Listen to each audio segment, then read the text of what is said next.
I got up this morning. I won't get too into where I read that, but I got up this morning, and I was flipping through my phone. I'm like, oh, yeah, I'll remember to do that. So I did. It was the last thing I thought about before I went to bed. There you go. Yeah. I'm good. A couple days ago, I wanted it, but I was trying to tell. See, this is how nice of a guy Taylor is. I said to him, when I saw him this morning, I said, "Hey, I brought the chili." Yeah. I said, "What would be really funny is if you ate it all before anybody else had a chance to taste it." And he goes, "No. I'm going to make sure that everybody gets a chance to try it." So just a taste test. Trying to churn him. Come on, there's not a lot there because Susan took some to work. I had a little bit when I got home from work yesterday. So there's one small bowl, so you can each have. I'll try it out. Yeah, try it out. I didn't bring you any of the side stuff. No Fritos, no cheese, no jalapenos, none of that kind of stuff. But you're not running a restaurant. Well, that's why I threw it into a little lunchbox and brought it in. It's in the fridge. We have Fritos. I think we have Fritos here. Do we? I think so. Oh, in the I think so. You're right. I think so those are there. You can have a little Fritos Frito pie. Couple you ever had Kit Kats. Frito pie, Al? Oh my God, is that the best thing in the world or what? No, I don't think I have. It's basically just you take a bag of Fritos, open it up, and pour a bunch of chili into it, and then eat it with a spoon. I used to eat that at swim meets and stuff. You know, it's just it's what I needed to compete at the highest level. Yeah.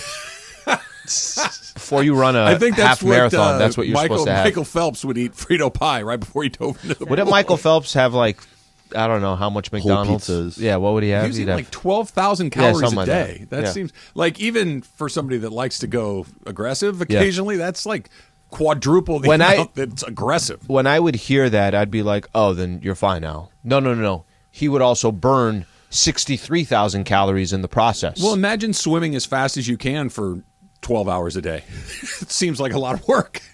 Like just swimming from one end of the pool to the other casually for fun is hard. Lifeguard. Throw him in. He's making at the kiddie pool. He was the one that raced the boat at one point. Didn't he race like a shark? And a shark. Yeah, that's right. The shark too. That one felt a little weird. That one felt a little okay, so my bone to pick with that show, it was Michael Phelps versus Shark. I tuned into Discovery to watch it. I expected it to be literally Michael Phelps in one lane, Shark in another lane. Nope, they just kind of did the science where they part of it. They shake hands before. Yeah, exactly. Like the whole thing. I wanted it to trade be jerseys, actually them against each other, but it was just like, oh, okay, here's his time. I don't know. I called BS on that. Well, I think putting him in the water with a shark might have come with some liability issues. But they essentially lied to us. Sign off on it. Dad, what are you doing? It's Shark Week. All you have to do is just get a signature. It just says he's okay with it. So the Sliwa curse, I think, has been broken a little bit. That now everybody's just raining half-court shots at Staples Center. What is happening at... Russ made a couple. The fans have made two. Can I tell you a funny story? So there's a lot that kind of goes into... The last time somebody hit the half-court shot, so those who don't know, 2 games in a row, somebody's hit a half-court shot. MGM does this promotion, and the first night, which was Monday night, $75,000. Guy won $75,000. The pot increases every time somebody misses. I think it's $5,000, and... I want to say, and I'm not 100% sure about this, I think they've put a cap to it. Because a couple years ago, probably even when you were doing it, I don't know if you remember this, because they've been doing this promotion for a long time. Oh, yeah, no, they had it when I was there. I saw somebody make it twice. In the 2 years I did it, I saw 2 makes. I think it was north of 200 at one point. Oh, no kidding. Yeah, there was a time where it was like that. I'm sure there was a point, MGM's like, guys, the season going to come to an end here? So 75,000 was Monday. Wednesday, last night, it was 25,000.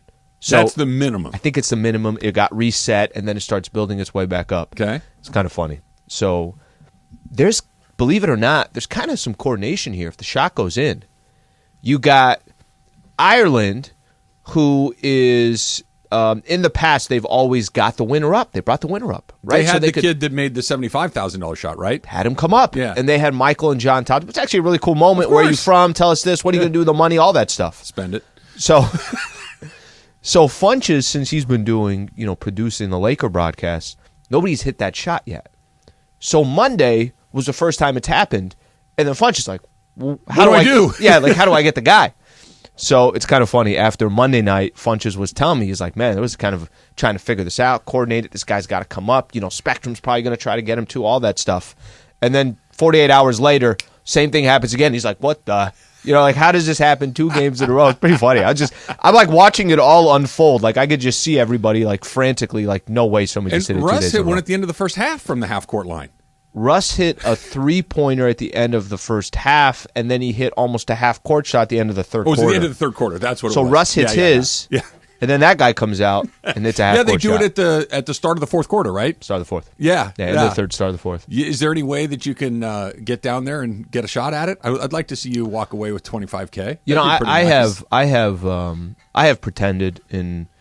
Do you ever used to do this when you were a kid, where you're like, you know, for you it was you're on the mound in Game 7, it's the Dodgers and the Yankees, and you're coming in to close a game. Of course. Yeah, 11 years old, 12 years old. Well, I was convinced that was going to happen. By the way, I don't know what went wrong. I was convinced that I was going to come in for Magic. Like as Magic faded away, I was coming in for the Lakers, and everything was going to happen from there. Me and Nick Van Exel, we're going to set up the backcourt. Right? You weren't that much worse than Nick Van Exel. Nick the Quick. I love that guy. He was good. Okay, so I've definitely done that where I'm in just an open court, LA Athletic Club. I'm like, okay, let's try. How close are we getting on this? You know, how close are we getting on that shot? From half court. From half court. Yeah. So from their half court, you got to go back another 10 feet, right? Just an NBA. I definitely hit the backboard. Yeah. Okay, that's happening. Probably one of every 3, I'm hitting the rim, and it's pretty close. But it ain't going in. Getting it in, there's a lot of factors that go into play. It either needs to go straight in or hit the backboard hard and go straight in. Those are the only two. It never hits the rim and bounces around. Do you know how funny this is? The last 2 shots was each scenario. One hits the backboard hard and goes in, and the other one just straight in. Went in perfectly. It's the only 2 ways it can go in from that distance. Let both of those guys shoot 100 more of them. The chances of it going in. You don't see the Kawhi Leonard 4 bounces on the rim from the corner shot during the $75,000 attempt. Just got a guy fading away. I honestly think if you gave me, I think I could make one, not with the pressure that goes along with that, but if you 1 in 10, I think it's probably closer to 1 in 15 or 1 in 20. But I'm with you. I think I could get one in that amount of time. Are you running? Oh yeah, for sure. I can't throw a basketball that far flat-footed. I'd have to get a run baseball start. throw one-handed. I think you got a. It's kind of like a shove, right? Yeah. Yeah. I don't need a full run. I think the full run would throw me off. I don't need a full run. I just need like a step. I'd need a good 4. 1, 2. I'd need like a 3, 4, 5, and then but like not a throw like a baseball, not like your Matthew Stafford trying to throw it down there. It has to be like a little kid shooting for the first time from way down here, and you kind of heave it. It's almost Steph kind of shoots like a little kid. Like Steph has I'm fading to the right. He shoots like a little kid. I mean, if I say it right, I could just see you. You know, you're saying you need a little bit of a running start. You're just behind one end of the basket. I'd go back to the media room and start from there and just come charging out and you start sprinting full, but you have to stop to catch your breath before you. I'd stop at the baseline, catch my breath. I'd need like 45 minutes to get right again. You got water? Can I get water? It would be something like that. Fourth quarter is about to start. A little bit of bad news for you today. DeMarco is not going to be here today. They've got Come something on, else DeMarco. going on. And I wanted him to try to redeem himself from his 1-point week. I wanted him to come in and try to get that into at least somewhere in the 5-6 range. But we'll go to him. Still there. Where is he? He's at SoFi, I think. Adam's at SoFi. I texted Adam this morning and said, "Hey, are you guys coming?" And he said they got to shoot at the stadium today. So they're big time. So we'll catch up with them a little bit down the road. Yeah, we got our picks. So watching the game last night. And they win. They won comfortably. They looked pretty good. LeBron was good. AD was good. It was a good night. They beat Portland. And again, this is just, I guess, kind of my personality more than anything else. And all I'm thinking about is, man, they really should have won that Indiana game. Because had you won that Indiana game, you've won 7 of 8. And I said, was it yesterday or a couple of days ago? I'm like, hey, they're hot. I don't care if the teams you're beating are lousy. If you're winning games, you're winning games. And if you win you're building 5 momentum, of 6, you're hot. Mm-hmm. And then they not only lose a game, which whatever, but you blow a big lead. You blow a defensive assignment. The whole thing was a catastrophe. Yep. And then you turn around a couple of nights later and you win again pretty comfortably. It would have been very nice to head out on the road for this next road trip, amazing. Having won 7 of 8, and being like, hey, listen, maybe we haven't beaten anybody good, but at least we're beating the bad teams. Let's see what happens next. So I'm starting the pregame show yesterday. I'm with you.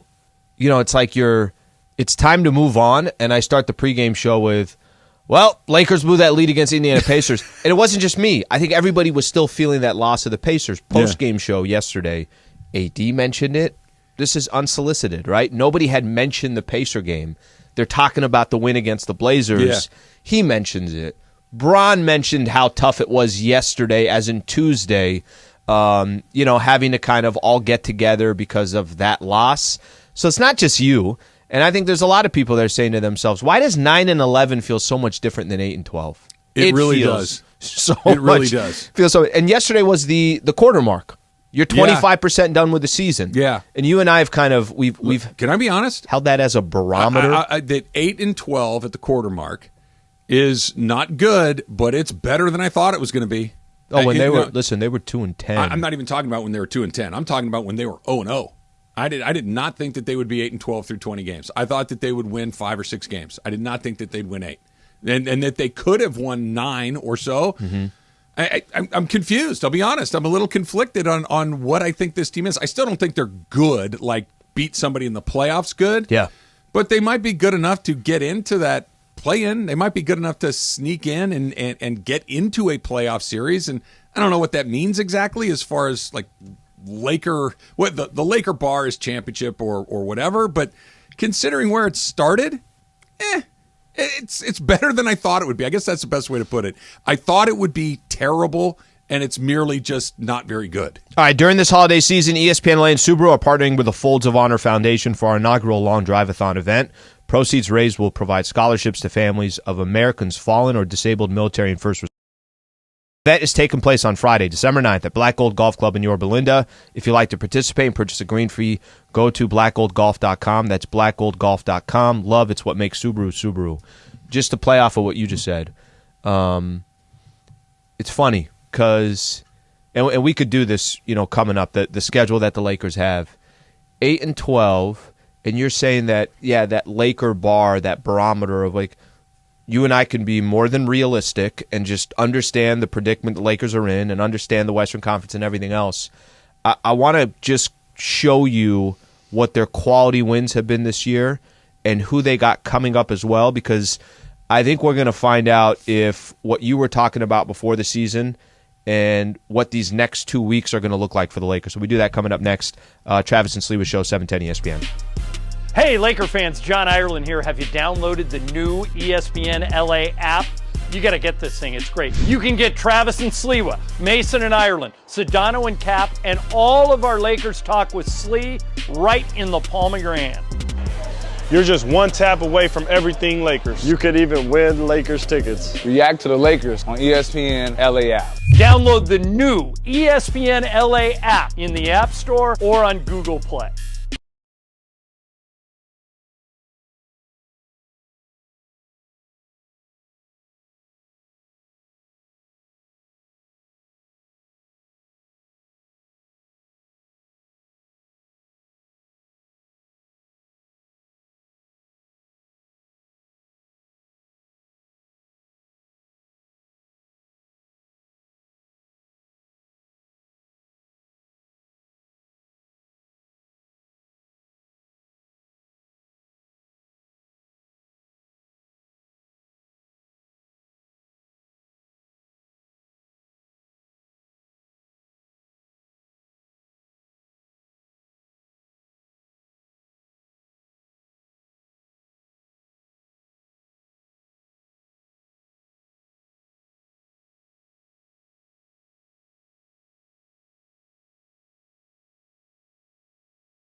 So when are you guys going to eat it?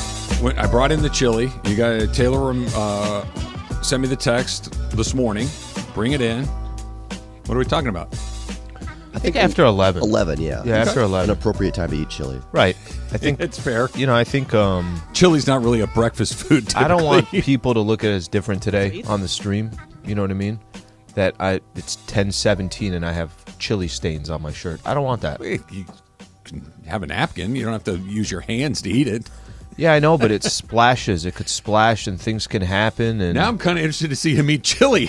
That if you're could easily just kind of come down and fall, and then it's on here, and then I don't realize it, and I put my arm down on the. You're not even realize what you're advocating for, but you're explaining exactly what I've tried to explain to you, and you look at me like I'm nuts. Eat over the sink? Yes. This is why you take the bowl over the sink and you shovel it in as fast as you can. You keep it moving. Whatever splashes, to use your word, what's amazing to doesn't me? land on your shirt. It lands in the sink. What's amazing to me is your story yesterday about eating over the sink. Yeah. Here. Yeah. Here. Sure. What? At the station. Like, I could also see, just somebody who had lunch as well wanting to go wash their hands. No, well, I was only there 30 seconds. And I could see you also standing in the middle. Not picking which side. Like I can see you. I'm wider than the sink, Al. Where do you want me to go? I want you to pick a side. Would you go left or right? Okay. I could be on the left. I'm still covering the right. That's my point. They're short of me standing in a different room. To wash their hands, and there that you one are. dude snuck up on me, breathing hard. Is that what he wanted? Did he want? Yeah, maybe he just wanted to wash his hands. Maybe he's telling a story right now on a podcast that he's on, saying, there I am, just trying to wash my hands, and Trav is taking down wings. I would be more open to the theory of that had he not sidled up to me again about 10 minutes later on the other side of the building. That was the part that was a little different. I'm just saying that was. I don't think that what you're suggesting is what's happening. Should we bring him in, interrogate him, just kind of ask questions? No, please don't. We got to find out which one now. I know who it is. I'm not going to say anything. I don't want to embarrass anybody, but it was interesting. So 11 o'clock straight up. I'm kind of excited for you guys to try it. Yeah, let's do 11. I think that's a perfect time right there. All right. You're going to eat it out of one communal bowl, or are you going to dish it up in 3 smaller bowls? We usually just use one bowl. Like soup in a Chinese restaurant. Over the you sink. just drink it out of the bowl. We fold the bowl a little bit to get that funnel, and we go to work. And I drink, and I pass it on. I pass it right on the Tupperware table. that I used for breakfast this morning, maybe I can have some to go, Wait, I didn't hear the first part of that. What's that? I have my Tupperware that I use for breakfast She's this good. morning. Oh, that I okay. can use Any to left take it to over? go. Or we could buy a bag of Fritos and pour it in there. That's a lot of money. I feel like he's on the right track. That's a lot of Somebody money. want to run to the store and get some grated cheddar cheese and Put it some on the fresh company jalapenos? Yeah, we're just here to get cheese and jalapenos along the way. Just negotiating with Amanda. I want that $1.50 on the company. I want the corporate card. I will treat you guys to a bag of Fritos if that's what you would like. I'm on fire. I've been buying you lots of. I bought one lunch, and now I feel like I'm on a roll. You are on a roll. Bought you a lunch. Yeah. By the way, you guys. I think you're gonna be a little bit underwhelmed by the amount of chili that I brought. It's a small bowl. That's it. That's all that was left. It's not like there's If enough for yesterday, all of you. yesterday when you were rolling out of your driveway, Yeah, you could have each had your own bowl. so that's what happened within 24 hours. Yeah, I literally had 3 left, be and honest. now we're down to 1. I'm actually okay with just let's try it out. And I say that because What if you don't like it? it's not even that I don't like it. You went out of your way to bring the food. I don't need to sit here and have a 3-course meal. Like this is good. I think this is good enough that we get to try the chili. Last thing on this, and then we'll move on. But I honestly kind of regret not bringing the other stuff because I want you guys to have the entire experience. I don't want to have you be shorted by not having all of the condiments available to it. The fact that you don't get to have it with a cold beer and warm cornbread kind of bothers me. I think I would rather set up the whole thing, but this will have to do. Because I wasn't in the vending Do it machine in too. February when you have us over for your barbecue. Yeah, don't worry about my barbecue. We already talked about it. The HOA stepped in. I just had one. I really don't need to have another one anytime soon. It's an annual thing. He had one versus SC and UCLA. Yeah, I need to find out when you're all busy, and then we'll schedule the next one, and then we'll go from there at that point. So, road trip coming up for the Lakers, the month of December. Happy December to you, Al. Is a monster. They've got nothing but tough games. Only a couple. What do they play? What do we say? 16 games in the month of December. 12 of their next 16 are on the road. 15 fall in December. 15 of those games fall in December. They got a game January 2nd is the final road game that they'll have as part of a different It is a road trip. monster month against mostly good teams. And the fact of the matter is, the Lakers have not really beaten a good – they beat Denver. Denver's a good team, and they beat Denver early in the season. You could make an argument that Brooklyn has Kevin Durant, and he did play, and he played well. So that's an okay win. But most of their wins are coming against teams that you would expect them to beat, the San Antonios, the Portlands, teams like that. And this is an opportunity for them to kind of change that a little bit. So they have 2 road wins on the year, okay? Their quality wins, I would say, this year. Denver, you got one against the Pelicans as well. That's the one Matt Ryan shoots the three-pointer at the buzzer. Oh, right. They had to miss 2 free throws, so kind of got fortunate in that whole situation. By the way, that was kind of interesting what happened yesterday. They cut Matt Ryan to open up a roster spot. Part of this, Shams Charania saying December 15th, that date. You want to kind of have some flexibility. We'll see if anything happens there. But I would say the Pelicans and the Denver Nuggets are the 2 quality wins. If you want to throw Brooklyn in there, sure, that's fine. That's fair. The problem with the Brooklyn one is 3 of their 4 best players were not playing in that game. Did you happen to see where Ben Simmons is going to miss a little more time? Actually, I didn't see it. Yeah. Is he missing more? 3 more games at least. Just not quite ready. Really weird. Okay, so I point that out because if those are your quality wins, and each one of those games were at home, and each one of those games had some scenarios, 13 of their 16 games in December, or 13 of their next 16 games, are against teams that are 500 or better. Wizards are 500. You play them twice. Everybody else that I'm talking about is over 500. So it's not about just, hey, how did the Lakers look against the Pelicans at home and Brandon Ingram didn't play? It's you have 2 road wins on the season. Remember, they were the last team to win a road game this year. San Antonio Spurs are their 2 road wins. They got San Antonio a week ago, less than a week ago. Back to back. They were back hot. to back. Friday and Saturday, you got the San Antonio Spurs. Those are your only 2 road wins. So you got the Bucks coming up. You got the Sixers coming up. You got the Raptors coming up. You got the Cavs coming up. These are all teams that will be in the playoffs in the Eastern Conference. Okay, a little bit later in the month, Phoenix on the road, Sacramento on the road. You still have Dallas on the road, Miami, Atlanta. There's some other teams I'm pointing out there. And then when you come home for a quick second, you got arguably the 2 best teams on either side. Boston at home. Denver, they play well, but you got Denver at home. That could be a game that you obviously that's a little bit dangerous. You don't have many of these games that we're talking about, so I just bring that up because think about 8-12 where they're sitting today, and you're saying, hey, before the season started, if you would have offered me 8-12, I would have taken it. You would have taken it. Yep. 2-10. I would have taken it. Oh, my gosh, yeah, for sure. I think what they've done in these last 2 weeks have been great, but this is the caveat to it. The caveat is, are you going to beat good teams? You don't have a choice. Now you have to beat good teams to get closer to 500. You don't have a choice. Now you have to beat good teams on the road to get to 500. And if you can't do it, you're going to get buried.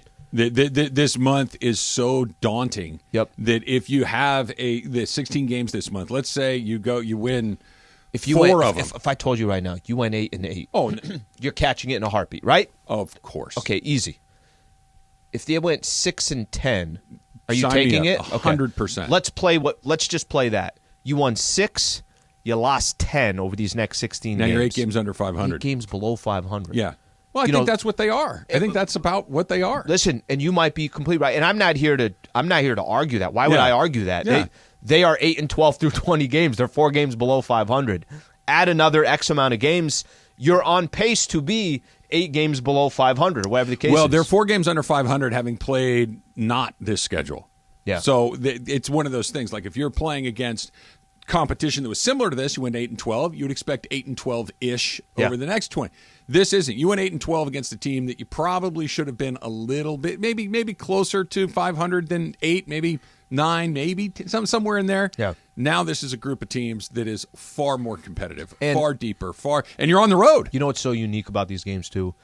How many times do the Bucks get to see the Bucks fans in Milwaukee get to see the Lakers? Once a year. Right.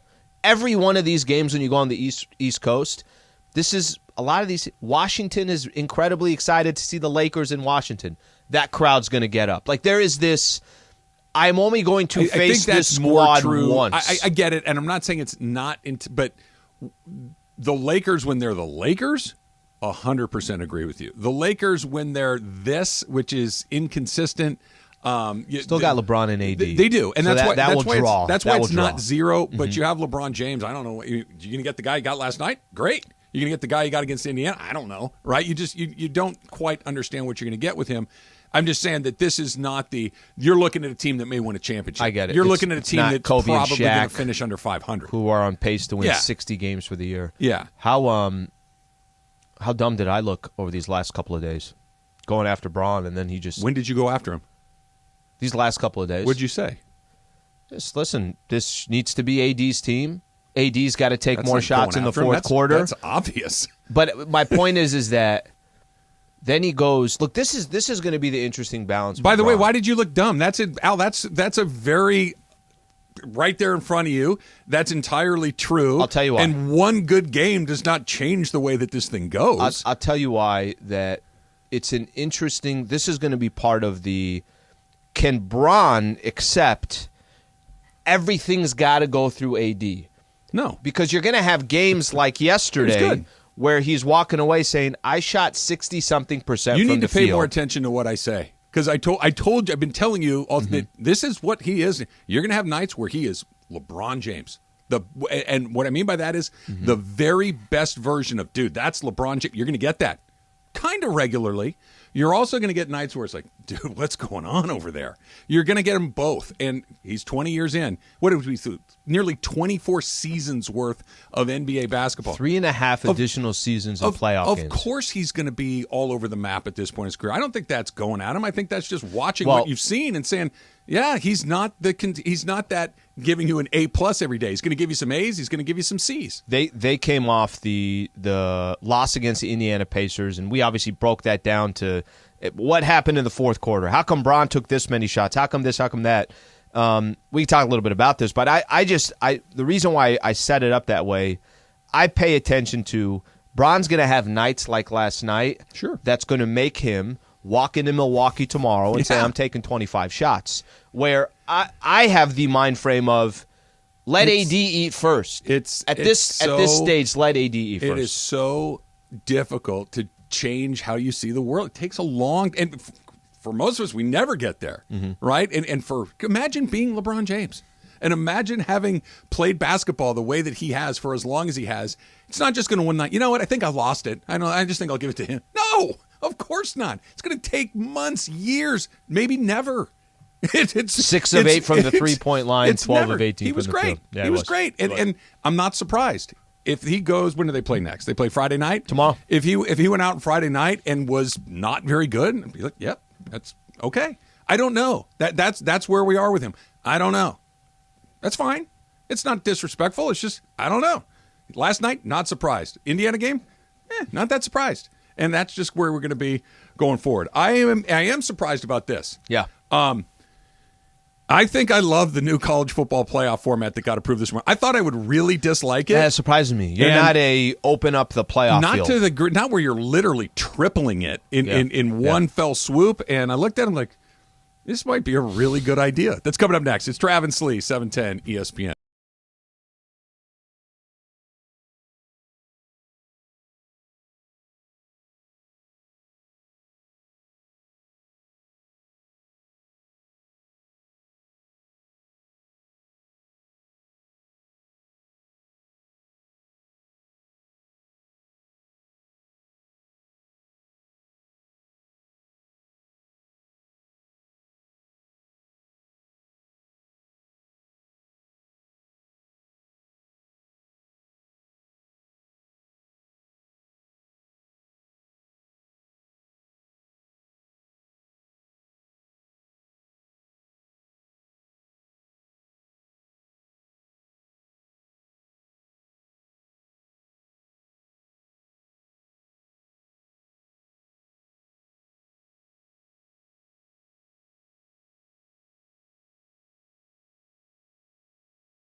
have not been to Costa Rica. You have not? No. A bunch of my friends have gone. They really like it. They're getting ready to play Germany here in about a half an hour.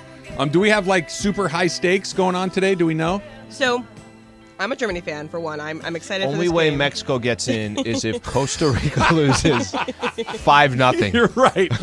All right, so Germany's at the bottom of this group. So Germany How about is. Yeah, that? they've had some kind of clunkers this group stage, but Have they have they a won chance. any of their matches?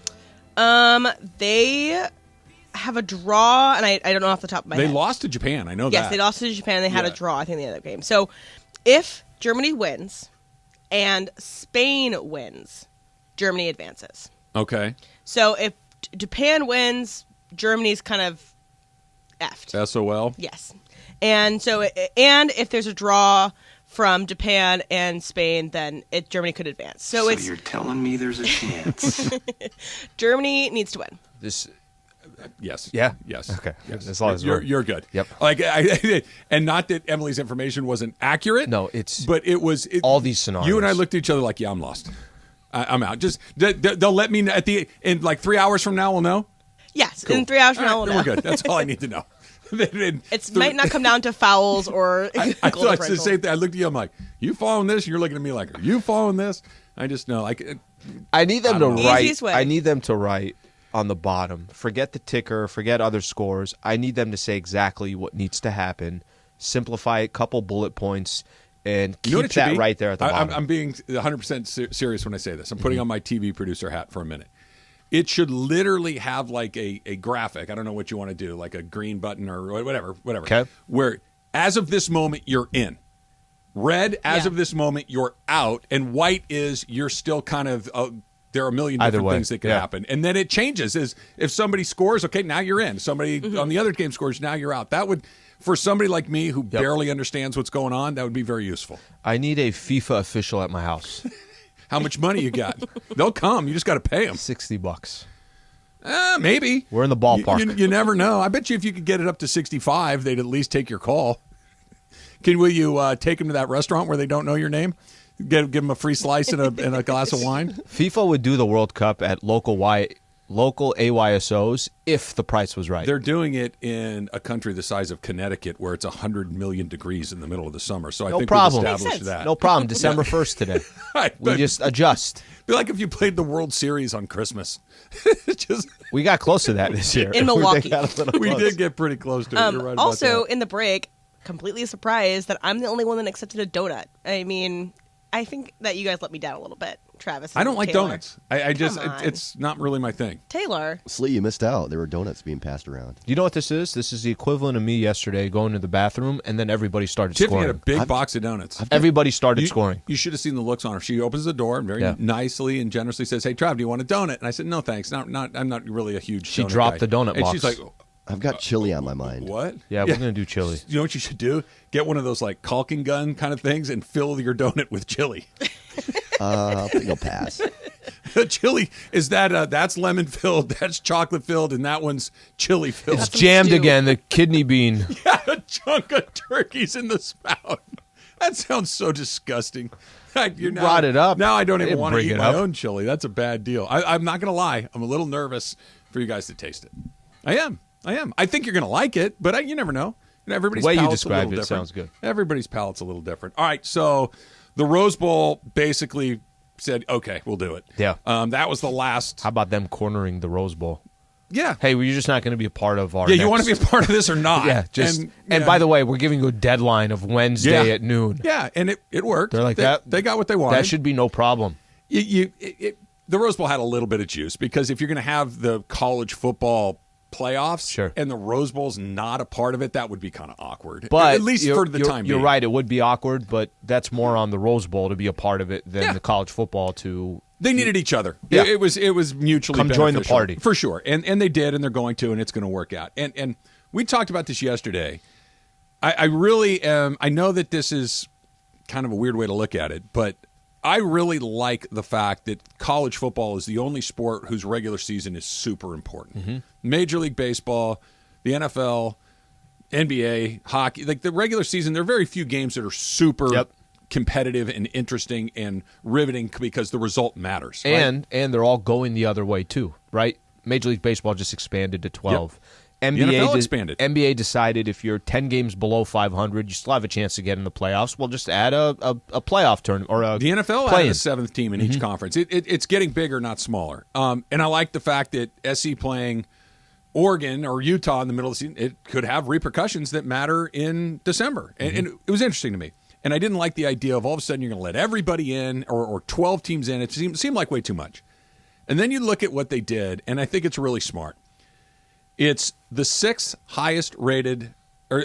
the 6 conference champions, the 6 highest rated conference champions. So by default, that's going to be the Power 5. It's going to be the SEC, the Big 10, the Pac-12, the Big 12, and the ACC. Those 5 will always be among the 6 highest rated conferences. They'll have a representative. Right. So the next one is kind of your at-large. In this case, it's Tulane, who's the champion of the AAC, the American Athletic. It could be San Diego State one year. Sure. It could be, from the Mountain West or from the WAC, or you could find a team somewhere Get a Fresno State in. You could get a So you can get in if you're one of those teams. Then it's the next 6 highest-ranked teams that are out there. So you're getting the 12 best teams. Here's what you would get this year, Al. I'm just going to go, and by the way, the top 4 all get buys. Okay, so in this scenario, Georgia, Michigan, USC, and TCU all get a bye into the next round. I like that. It's incentive to stay closer to the top. Yep. The next 4 games are played on the campus of the higher-ranked school. So let's say UCLA was in this game. You would play it at the Rose Bowl. Or USC. You would play it at the Coliseum in this scenario.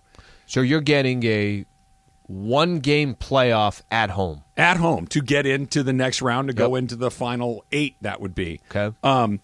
The games this year would be, you'd have Tennessee at Kansas State. Sure. Tennessee's really good. Kansas State is a good team. They're a top 10 team. Yep. Alabama and Utah. Sure. Utah beat Alabama in the Sugar Bowl a few years ago. Not only beat them, kicked their ass. Well, this is what's cool, too, is it's not that those matchups never happen, but you don't see matchups like this often, right? A Tennessee, Kansas State, an SEC school kind of, it's going to line up incredibly different every single year, but this isn't your typical matchup that you see. How about Penn State and Clemson playing in South Carolina? Who doesn't want to watch that? Awesome. That's a great game. Awesome. In Death Valley, you get to see a really cool game. The only game in this scenario that's kind of a dud is Ohio State would be hosting Tulane.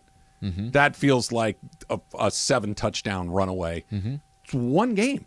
You got all of these games, and then all of a sudden the winners obviously progress, and you square off based on the seed. That's a really there's not a team in there minus Tulane. You're always going to have one that feels like they don't belong. I really, truly like this. I love that there's home games involved in this. I like that it involves the bowls because the quarterfinals and the semifinals would be used as traditional sugar, cotton, fiesta, rose. You would use these games to funnel down to your championship window.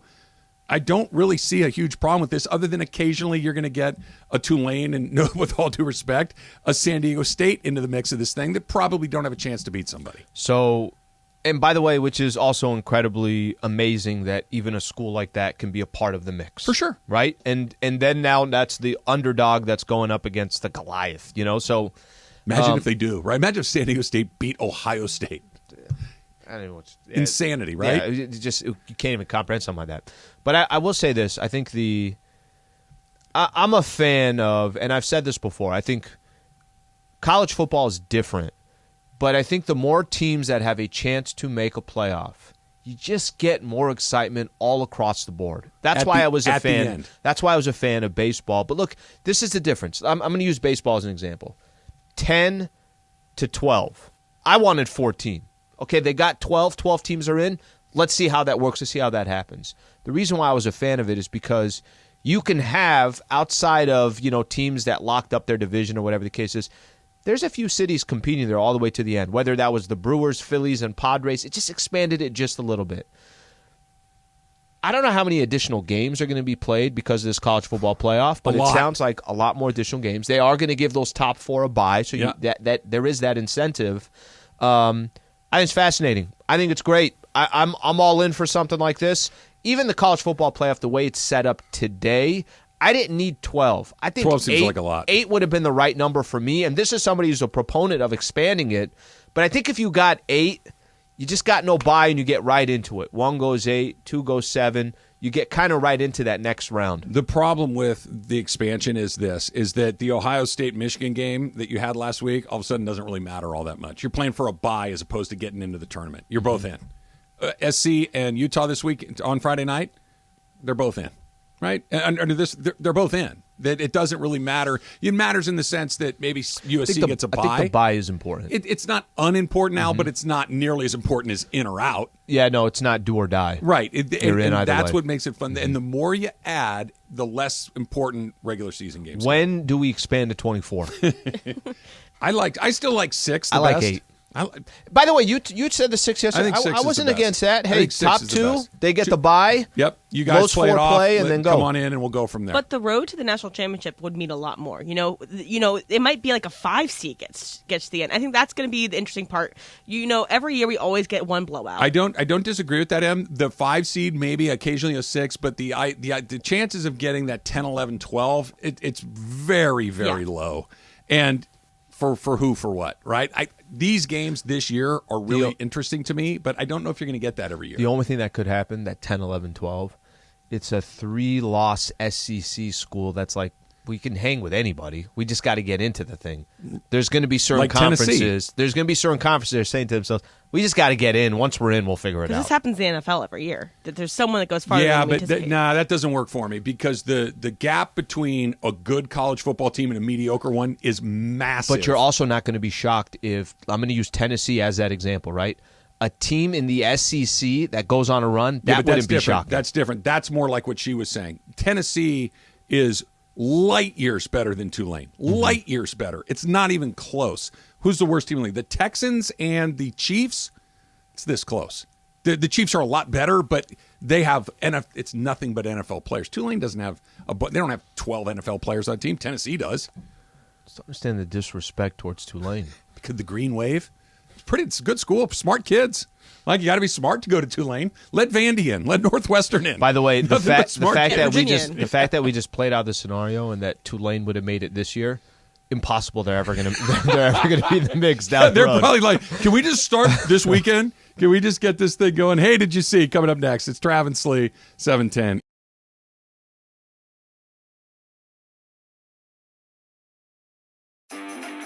Hey, Rams fans, Travis Rogers here. You have got to get the new ESPNLA app. In fact, let's go down to the locker room and get a little help. What's up, Rams fans? This is Matthew Stafford. React to the Rams on the new ESPNLA app. This is Cooper Kupp of the Los Angeles Rams. Listen to all your Rams talk on the ESPNLA app. You are just one tap away from Rams All Access. Travis and Slee, Mason and Ireland, and Sedano and Cap. Download it now on the App Store or Google Play.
Travis and Sliwa, and it's time for the segment we do around this time, 10:40 a.m. on Tuesdays and Thursdays. Hey, did you see that sky today? Did you guys see that? Basically, the days we don't do Ask Slee, we do this thing. It's called Hey, Did You See? Did you see that? I saw it. I did it. Did you see the memo about this? I mean, I'm excited. You can tell by my read. Hey, did you see? Oh, hey, did you happen to see? It's time for Hey, Did You See? Hey, man, did you touch my drum set? Have you read this? Right now on Travis and Sliwa. You got chili in that coffee cup? Yeah, I always put it. I thought maybe you'd try to a little half slide and half. it in. Put a little coffee mate in there and thin it out. By the way, I was telling myself, I'm like, just wait. Don't have a coffee until after the chili. And then we had a break. Can and I I'm do? like, Look, I like to keep the show more or less kind of PG-13. Don't have coffee and chili. That seems like a really bad idea. You only need one. well, how many coffees have you had today? 2, but I'm not eating chili today. You're going to try your own chili. You're going to take a spoon with all of us. I've had more than my fair share. You're on your own at this point. I don't know what to tell you. Taylor, what do you got for us? Okay, guys. I'm losing my voice, so I'm going to try to get through this here. Did you sing last night? Or No, you just... Kings had a big win yesterday. I've been singing and a lot. The Kings have been winning. Been that's shouting right. at the 50 TV. Cent Light lit that the lamp. beam. Light the beam. That's it. This guy's a light the lamp. Acting That's like he awesome. doesn't know. Come on, Trav. Did you see that I a don't list? like that he knows when I'm being disrespectful on purpose. That bothers me. Light the lantern. Sorry, Taylor. All right. Did you see that a list of where people had the most difficulty finding parking in LA had the Silver Lake Trader Joe's at the top of this list? I go there all the time. So K-Town, a free spot downtown, Mid-City after 6 p.m., and SoFi rounded out the top 5. Slee, what's the most time you've ever spent trying to find a parking spot? All right, so I think I've mastered the whole parking situation. That Silver Lake Trader Joe's used to be a 2-minute drive from where I am, okay? Would I still drive there? I would. Don't park. Literally, how long would it have taken you to walk? Walk 10 minutes? Yeah, 10 minutes. Then you got groceries and, I got to go uphill a little bit. It's a lot of work here. A lot of work. Let me point this out because I've been to that one plenty of times. Don't park in the parking lot. Park on the street. Park across the street. Park in Gelson's. Park at Gelson's. By the way, it's so funny you say that. I used to park at Gelson's all the time, and there'd be security guards standing out there. I'd wave to him as I'm walking over to Trader Joe's. What is he going to do? He's going to tow my car in the 9 minutes I went to go get some fruit. Put a boot on it. Kind of wish he would have. I have definitely waited, but it's more because I don't have a choice. I'm going into a stadium or going in something like that. But I'm the guy that will park far away. We go to Costco or something. I'm parking the first spot I see all the way in the back. By the time I get there and I park, and you're waiting for this premier parking spot, I'm halfway done with all my stuff at Costco. Don't park in the lot or don't park so close. What he said. Good logic. I don't really look for. I'm not driving around. I will take the farthest spot available. The second there's one, I don't care if it takes me 5 minutes to walk. I'm not. Now you're fighting with somebody because they pulled up too, and now you're both going for the. I don't want any of that. And I don't live in the city, so I don't have to fight for it as often as like Emily does, who lives in a more urban environment. Mine is more suburban, where there's ample parking, as we like to say. But even when I'm in the city, I will walk blocks before I jockey for a spot. So whenever I go, I deal with all these things that are listed on a pretty much weekly, if not daily basis, except for SoFi. Luckily, we have a parking spot. But you deal with somebody parking in your driveway, blocking your driveway. It's terrible. But with K-Town, most places have a valet, so I will usually bite the bullet and just pay whatever money to get the valet. But because it's either that or I have circled the block for 30 minutes trying to find a parking spot. Really? How bad? Yes. How bad is what's the valet? $10, $5? The one that this is a place called the Prince that I go to sometimes, and it has terrible parking. And the valet is only $5, so that's really easy. That's okay. Simple thing to throw out there. But sometimes it can go to like $20. No. Yeah, I think my range is 5 to 12. I'll pay 12. It's a lot. I better be there for a while if I'm paying 12. Yeah, not happening for me. Okay, next up, did you see that a New Hampshire man found his wife's lost wedding rings in a 20-ton trash trailer? So the jewelry was wrapped in a napkin that he'd accidentally thrown away. What's the most valuable thing that you've ever lost, Trav? So funny, we were just kind of talking about this a little bit. Rose Bowl tickets, back before all of this stuff was online. So you used to get them mailed to the house. This was mid-'90s kind of thing. And you've heard me tell the story. My family goes to the Rose Bowl every year, right? And sometimes we have a relatively small group of 6 or 7 people. Sometimes we've had groups closing in on 50 people. It's big. And it's always kind of a fire drill to get all the tickets together, depending on where they're coming from. And one year for Christmas, we made that we haven't done it since, but you would put the actual ticket in the box for Christmas, and the box, because they don't weigh anything, it's a paper ticket. Yep. Well, they thought the box was empty, and all the tickets were in the box, into the trash, gone forever. And it was like 8 tickets. And they weren't as expensive as they are now, but they weren't free. And so 8 Rose Bowl, and same thing, went through the trash, the whole thing, gone forever. So mine is not, crazy value as in price, but I remember, years ago, my grandma had given me a necklace, and I don't even wear jewelry, so I don't even have it off. Maybe part of the reason why is that I feel like I'm going to lose it or something like that. Years ago, I have no idea what I did with it. It's not that it was the value of the actual cost from your grandma. of it. It's from my grandma.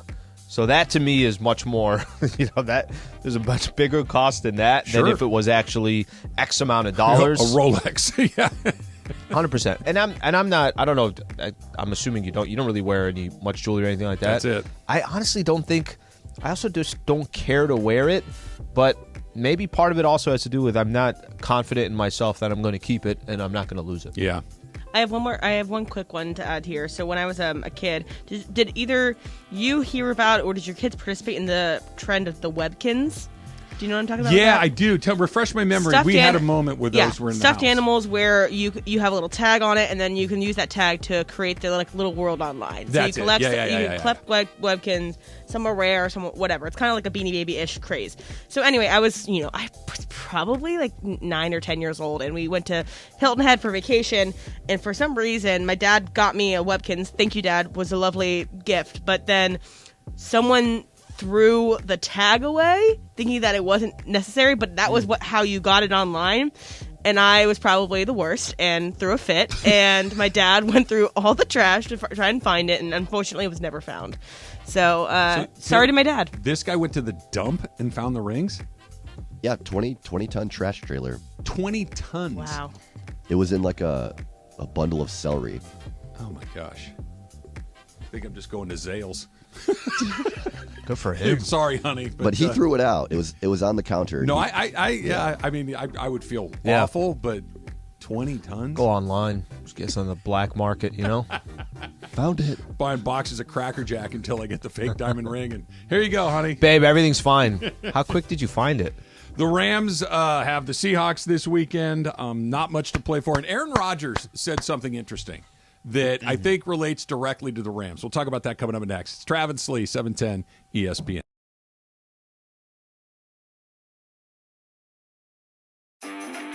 Hey, Rams fans, Travis Rogers here. You have got to get the new ESPNLA app. In fact, let's go down to the locker room and get a little help. What's up, Rams fans? This is Matthew Stafford. React to the Rams on the new ESPNLA app. This is Cooper Kupp of the Los Angeles Rams. Listen to all your Rams talk on the ESPNLA app. You are just one tap away from Rams All Access. Travis and Slee, Mason and Ireland, and Sedano and Cap. Download it now on the App Store or Google Play.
10 ESPN.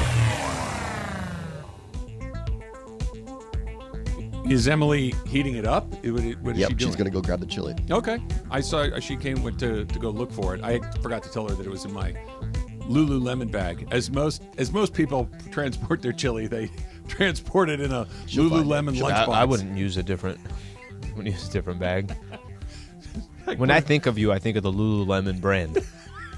I have exactly 2 Hey, things. Travis Rogers here for Lululemon. Hey, so here's the thing. I have 2 Lululemon items, and I love them both. I have that puffy jacket that I love, my favorite jacket, and I got that bag that came. I think that's what the jacket came in. I think that's it.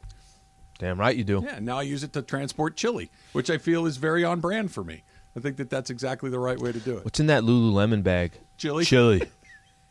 No, really. A lot of chili. Really. It's got chili in it for sure.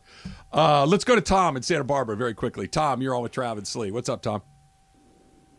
Hey, guys. I always come with the obtuse gaucho here. So here's the thing, Trav. I realize you're eating over a sink, right? Sometimes. Not every meal. Okay. When he does his family dinners, everyone's at the dining table and you're at the sink. Right. So in this makeshift break room, I can only imagine in my head. But what I'm suggesting is if you eat over the sink, what I think we should do is have Mason bring in a cot and put a little mattress on it with some blankets. And Sliwa, this is your scenario. Yep. You're in there eating, and then you get, as a guest, Woj. So do you go cot and lay down and go, hey, Woj, do you want to eat? Woj, or do you go sink and offer Woj the cot with Excellent the blanket? question. And Excellent question. Tom, first off, thank you for whatever went through your mind to play out that entire scenario. That was like very impressive. A dream after having way too much to drink and dropping acid. And very impressive. This one's easy. Woj and I are eating over the sink because Woj is a busy guy. Woj's got a lot going on. He's got to drop his phone for a quick second. But if something happens, something goes down, he turns on the faucet, he's cleaning his hands, and then bam, he's back texting again. Well, that's the thing. Yeah, you just need a sink and a paper towel, and you're ready to go. You're ready. So, Taylor, have you tried it yet? Have you tried to buy it? Smell is delicious. Yeah. Oh, can you get it? Yeah, get it. Smell is make sure fantastic. that you can see it on the TV, the stream here. Yeah, you guys saw. So, do you want to describe what's in there? You want to kind of break it down, Slee? So, very hearty chili here. Okay. All right. We got a breakdown Taylor of a just made few a face different, like he doesn't like it. a few different types of beans here. 3 different types of beans. These peppers here? That is red pepper, yes. Red pepper here. Red bell pepper. We got some white onion as well. We got, obviously, turkey in here as well. There should be some jalapeno in there as well. There's green in there. You get any of that in your bowl? No green. Oh, here's the green. There you go. Yep, we got a little green here. Okay. All the freaking jalapenos over there, apparently. So we got a lot going on here. Tomato, This is little crushed tomato. It smells really good. Good. It looks like turkey chili. Yes, well, as it should. As it should. Let's give it a shot here. All right, give it a bite. Taylor, have you had a couple of bites here while Al has a nibble or two? Yeah, it's bringing my voice back. There you go. It's therapeutic. I had no idea. It's medicinal. It's not runny. No. It's thick. Yeah. And yeah, Slee pretty much knocked it out with the But description you know there. what I haven't heard yet? It's tasty. That it tastes good. Okay, good. It's very good. You I like don't it, know Emily? why in my mind I thought it was going to be a white chili. That's why I was like a little bit caught off guard. I was like, "Ooh, it's dark." Because I think for me, turkey chili is always a white chili. Yeah, sometimes it my is. family, but Yeah. it's fantastic. It's a really good chili. Thank you. Excellent. Thank you. No joke. Excellent. Thank you. Really, really good. Now, Emily, did you know- buy you know, any could- Fritos? could I say- I'll pay for them. Did you Could I get say them? one I thing? didn't get any Fritos. Okay. Sorry. The one thing I wish it had a little bit more of. Heat. Just a little more kick. So here's the A little thing. bit more kick. That's why my family does not want what you're describing. Yeah. So that's why I chop up some fresh jalapenos on the side, and then you can put the little garnish sideline in there as well. jalapeno. Yeah, fresh, not the pickled ones, because the pickled ones, to your point, don't really have much heat. They I lose like the the fresh heat. ones, so you can kind of sprinkle those on top as needed. Really, really. But I'm not surprised. The fact that you're coming in, and this is something that's so great because Travis is obviously committed to feeding us Monday through Thursday. What do you want next? Monday through Thursday. I'll make you a deal. Once a week? Right now, no. But you're Once a month? Once a month. I will make you something once a month. I will do that. But you got to But kind of tell me what you want. I don't want to tell you. I almost want you to You just want me say. to whip up a menu? No, I want you to just say, hey, I this made is what I this. want to bring in. Oh, okay. Something like that. Something that you're... I'm also open to suggestions if anybody has anything. It's Thai gotta be food. something like that. I by the way, I don't make Thai food, but I have a decent feel for some Japanese flavors if that's something you're into. Yeah? Right. Well, the fact that here's why I know I'm good. That you went back for another giant spoonful in the middle makes me feel No, good. I'm going in. That wasn't a... Good. Yeah, That's that good wasn't stuff. Good. Thank you. Only other thing I'm just going to add to this. I got the coffee here. I have chili. Where's the donut? In the break room. I'm sorry, in Where's the the bullpen. Who can't use a nice glazed donut right now? I'm picturing you one like the Homer Simpson donut with the frosting and the sprinkles. Like the whole thing. Just dipping my... Well, Taylor, didn't you used to have chili and cinnamon rolls? Oh, that's right. It's similar to this. Yeah. Sweet and savory. Does that chili need a cinnamon roll on the side? Would it make it? And I'm genuinely asking, would it go well with the cinnamon roll? This chili, I think Fritos would make it better. Yeah, Fritos More cheese, salt, but cheese. you know, I can't complain. All right, good. Makes Beggars me can't happy. be choosers. Makes me very, very happy. Thank you for reminding me to bring it in. You're welcome. Now I'm excited. You're Now I'm welcome. excited to do some things. Like, Yeah, but this is your world. That's why I'm trying to. And I want to baseball take it. I want to take advantage of this world so that when you just want food. But you like Trying to doing think- this. I do. This is I do. I'm your. trying to This think is what else I your can do. area. I'll come up with some things along the way. So Aaron Rodgers was asked about the idea if they're going to shut him down. Right? He has the thumb injury. He had a rib injury last week that knocked him out of the game. They got the Bears this week, and mathematically they're still alive in the playoff race. But he was asked, if you get mathematically eliminated from the playoff race, what would you think about having the team shut you down, play Jordan Love at quarterback? His response was, I'd love to finish the season out, but I understand this is a business, and there's a lot of us older guys who play a decent amount, and they might want to see some of the younger guys. He went on to say, hopefully we don't have to have that conversation, but if the conversation does come up, I'll approach it with an open mind and without any bitterness or resentment. Okay? So basically, if I'm understanding that correctly, it's like I want to play, but if they decide they don't want me to play, I kind of get where they're coming from. They got to figure out what they have with Jordan Love. They got to figure out if they can flip him for something else or whether you double down again with Rodgers, whatever it may be. The Rams are not in a totally different position. Quite frankly, they're probably in an easier position because they are out of it, right? It's not coming back. But is it not kind of weird that there's still this many games to go and teams are basically saying, this guy's hurt with that, this guy's hurt with this, and we're just going to kind of get to the end of the line.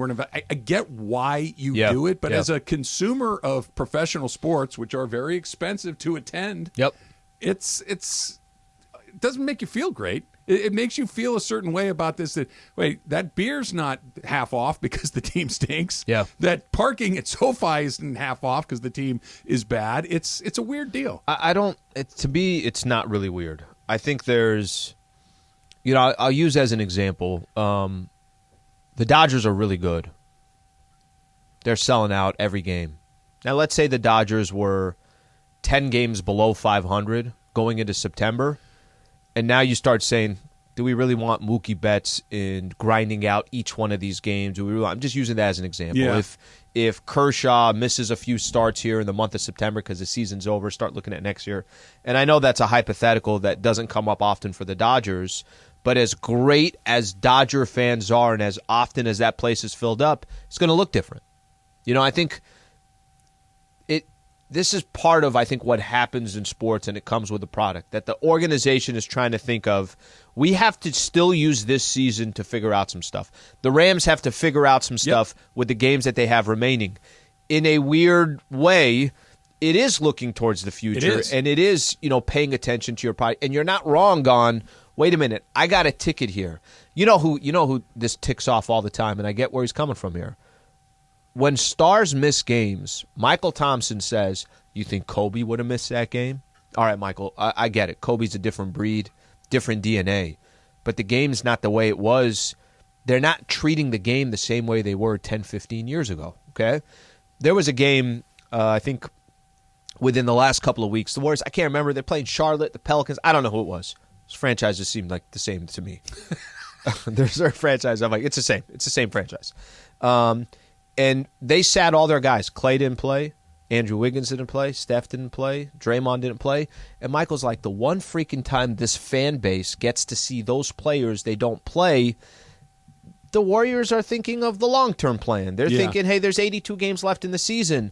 I don't know if there's a way to avoid it. It doesn't mean that it will feel right. It doesn't mean that it's okay. It doesn't mean that ticket that you paid before the season started and it had the value before the season started, now it has a lot less value, so you can't go resell it. I'm not saying it's all right. I just don't know how you ever avoid things like this. Well, it's weird because what you said, it's strategic and it's good strategy. Kind of like tanking. Matthew Stafford should not play the rest of the year. I wouldn't hate it if Aaron Donald didn't play the rest of the year. I wouldn't hate it if Jalen Ramsey all of a sudden can't play. I understand what's I think happening. you shouldn't do the pre and post the rest of the year. I think you should save yourself for next year. I really do like doing it. But there's a difference between it being strategic, which I understand, whether, hey, look, we're going to give a guy a night off, give him all a night off. Let's just give it all to, like the Warriors you're talking about. Okay, if I'm a fan of Sharks, the Hornet Pelicans or whatever they're called, that you're merged. Then I don't like that, but I understand it. But I still, as a consumer of it all, it's like, really? This is what you're asking me to invest my time and emotions and more importantly than my money into? Can a consumer do anything to change that? I don't think so. Can a consumer, because this is what it would take, Trav. Cool. There's going to be X amount of fans that decide this is BS, and for one game, no one's going to buy tickets. So many times. So what I'm saying is, it never works. Unless something like that happens. You know why? Because it's still fun to go. It's still, maybe you don't get to see you don't get to see Steph, or you don't get to see, Aaron Donald this weekend or whatever, but you're still going to have a good time. See Kevon Looney. You're going to still you're going to get to see NBA basketball, NFL football, Major League Baseball. It's still really good. It's a fun day. You're with your buddies. You're hanging out. I got Taylor on the Looney one. I saw him laughing at that. It's not bad. It's no Michael Redd, but it's still pretty good. I'm not kidding. Was it yesterday? You did that 2 days ago, right? I don't remember. I'm not kidding. That same day, I go home, I just started laughing. I'm like, this dude came out with Michael Redd out of nowhere. I forget even what it was. What the hell were we talking about? Did we already forget what the scenario was? This is my memory. I remember that Michael Redd made the All-Star team a million years ago. I don't remember why we were talking about him yesterday. I think it was we were talking about what makes the plate on Thanksgiving dinner. Yeah. There you go. And we said this is an all-star game. Al? Why is green beans casserole? Is a green bean casserole in the? You could have given me $1,000 to come up with that, and I have no chance. I have no chance. Now, if you said to me, "Hey, what number was Steve Garvey's card back in 1978?" I know the answer to that. You're on it. Like it's stupid. Germany 1-0. 1-0. Come on, Trav. 1-0 over Costa Rica right now. 15th minute. Spain 1-0 over Japan at roughly the same time as well. So we'll keep you updated on all things World Cup. This does not feel like it has the juice that we had yesterday. Yesterday was very juicy World Cup soccer day, Al. Trav, didn't you pick Germany to win the whole thing? I did too. I did. They just seemed like they're always. I always feel like they're in it right at the end. They show up for tournaments. Yeah, I feel like that's about right. I put a lot of time into it. I went to one of the online betting sites, and I think they were the fourth biggest favorite. Well, in Germany.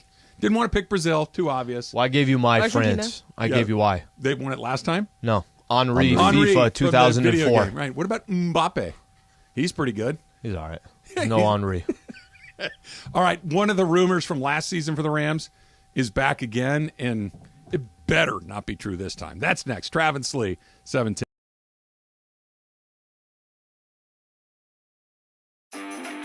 Hey, Rams fans, Travis Rogers here. You have got to get the new ESPNLA app. In fact, let's go down to the locker room and get a little help. What's up, Rams fans? This is Matthew Stafford. React to the Rams on the new ESPNLA app. This is Cooper Kupp of the Los Angeles Rams. Listen to all your Rams talk on the ESPNLA app. You are just one tap away from Rams All Access. Travis and Slee, Mason and Ireland, and Sedano and Cap. Download it now on the App Store or Google Play.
My wheels are spinning now. I'm trying to figure out what I want to bring you next.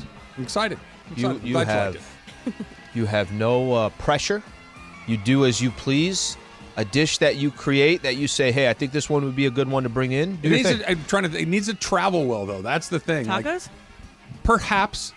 Still need to assemble it here. Yeah, there's I don't mind assembly, but it has to be something that can, like, you can't make steak au poivre and bring that in. That's not going to work. That's not going to work. See in our kitchen?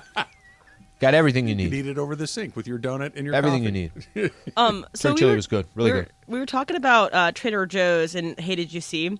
So yesterday I went to a different Trader Joe's in Brea. And I got these. In Brea? Yeah. Why were you in Brea? It's closer actually than the Silver Lake one. So I thought you were talking about Brea in Orange County. Okay, go ahead. Yeah. Yeah, different one. Love Brea. And closer. Love Brea and Brea are different. Got it. Okay. Yeah, sorry. My non-LAs. And more parking spots there. Yeah, okay. So I went to the Trader Joe's there. So I'm thinking she drove 40 miles to go to Trader Joe's. They had a sale there that they didn't have at the Silver Lake one. Blueberries, 99 cents a pound. And they're organic. So they every year do different kinds of advent calendars. So do you guys know what an advent calendar is? Yes. Okay, Slee, do you know what an advent calendar is? I kind of have a sort of. It's like a countdown type of. So they come in December typically. I'm sure and there's 24 windows basically that you can open. Sometimes it'll have a picture in there. Some of the more fancy ones have a little toy, a little knick-knacky kind of thing in there, a little collectible. Mm-hmm. And every day you would open a new door. Like today you would open number one. Would there be turkey chili in well, one of them? If I were to design advent calendars, perhaps there would be. Right. So this one I wanted to get. They have different kinds, but I wanted to get their scented candles. So it's like 12 days of scented candles. And I love candles, but like tiny little like sample size essentially. So, but there's only 12. So I got it yesterday. And I had this little debate with myself. It's like, do I wait until there's 12 days till Christmas to kind of like keep the air of the spirit of the gift? Or do I pay this my own gosh darn money. I'm going to open all of them all at once. So I did the first day. So I was like, it's December 1st tomorrow, I guess. So I'm just going to crack it open. Yeah. Well, as of yesterday. I'm sorry. Yeah, right. So I cracked it open, but I kind of felt like what was the scent? It's rhubarb. Okay. So it was good. Yeah. But I'm also just like, should I have waited until the 12th or however many days until 12 days before Christmas to start opening these to protect it? I don't know. No, I don't think you have to wait. Yeah, it's December. You're good. Yeah, you're good. Well, you want to enjoy them before Christmas. You know, it's like giving somebody a Christmas ornament for Christmas. Emily, did you grow up with advent calendars with your family? I did. Yeah, so did I. and I know exactly what. Did you, Taylor? Yeah, there'd be like a Bible verse behind them, though. Say instead of M&Ms, there's Bible. Whatever you're interested in is behind the window. And my mother and grandmother, who kind of passed this thing down to our family, were they were sticklers about this. Like, you only got to open the day. So I understand your reluctance to jump ahead. I really, truly do. But there's something about it. You do you. That's always a good rule of thumb. But there is something about that self-denial that when you do get it, it feels pretty good, right? Like you made it and you got your rhubarb candle and you can enjoy that in your own time. I also can't light 12 candles at one time. You know, I'm not going to use all these at the same time. So, you know, a clash of smells. Right, exactly. So I think I'm going to do one a day. I think I'm going to stick to that. And I like that. And the way it's displayed is that you open at the top and it just is like a number. It's just like 1, 2, whatever. Okay. So you don't know the set until you lift it out of the box and see it. So, you know, I like that part too. I want Taylor's Bible verse. Yeah. So with that in mind, not the ones that my grandmother would always send us one. And behind each thing, like to be a picture of a wreath or a candle or holly. It was just these little pictures, right? There's nothing like in it for you. Like they make ones now, they're made with like little Legos that you can build little things, and then you build this little like nativity scene or whatever it is, right? You build it you open it each day. My brother and I used to fight constantly over who got to open the. There was nothing. It's like you open it. Well, I got the picture of the candle. Who cares? It's like, I got Santa. See, because you never knew where Santa was. You wanted to be the one that got to open and get to see Santa. It was the dumbest thing, and we used to fight like there was a diamond ring behind one of those. And this windows. was a couple weeks ago. But nowadays, you can also do an advent calendar with like little airplane bottles. That's like an adult version of an advent calendar. So you get like a little different like airplane bottle every day. There's also where did you see that? That sounds. I get the Johnny Walker back off sleeve. But it's like you get a little cocktail every day. You make yourself one at the end of the day. And there's also one for wine, but it's a few less days. It's like I think it's like a 10-day. I want an Advent year where every day you get to open it and there's a little hidden cocktail back gin there. tonight. By the way, I have an idea. Put it in my good idea folder. How about just a little cocktail recipe behind every door, and then you can kind of knock it out along the way. Put that in my good idea folder. That sounds like a really good way to do that.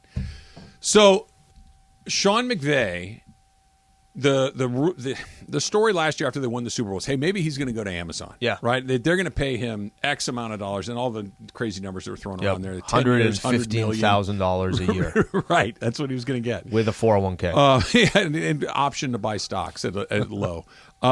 Stock options. And he didn't, obviously, and I never really thought that he would. He's a young man. He's terribly competitive. He's got a good team. He's everything that you just don't have to do it now. It will always be there for exactly you. It seems like it will always be there for you. It popped up again earlier this week, and a different. I think it was a television executive that actually gave the quote that said, "Look, I think that there's a real chance that Amazon's going to double back and offer him." I think the quote was $1 bajillion to come back and do it. I hope not, man. That would look like that after your first crummy year as a coach. I'm a huge Sean McVay fan. Okay. I think he is a real difference maker in this league. I think he could be a legend of the league. I'm not going to say he's going to be Bill Belichick, but he's on a path to do some things. Yeah. He could be Mike Tomlin. He's on the Mike Tomlin path right now, basically. Mm-hmm. To get one bad year and say, I need to go recharge my batteries or do this, and I get it, the money is astronomical, but it would deeply bum me out if that actually came to fruition. You're saying a really bad look for him? Yeah. Look, okay, can I ask you a question? Because you said it yesterday. This is the NFL. You're going to have a bad year occasionally. And I get it. If somebody offers you $1 bajillion, it's a little different than just, I don't want to do this anymore. My team stinks. But I would look, I would not like that. I would look differently at him at that point. Can I play a scenario for you? Let's say he went and took this crazy TV money, and he was done coaching at the end of this year. Is that what they're saying?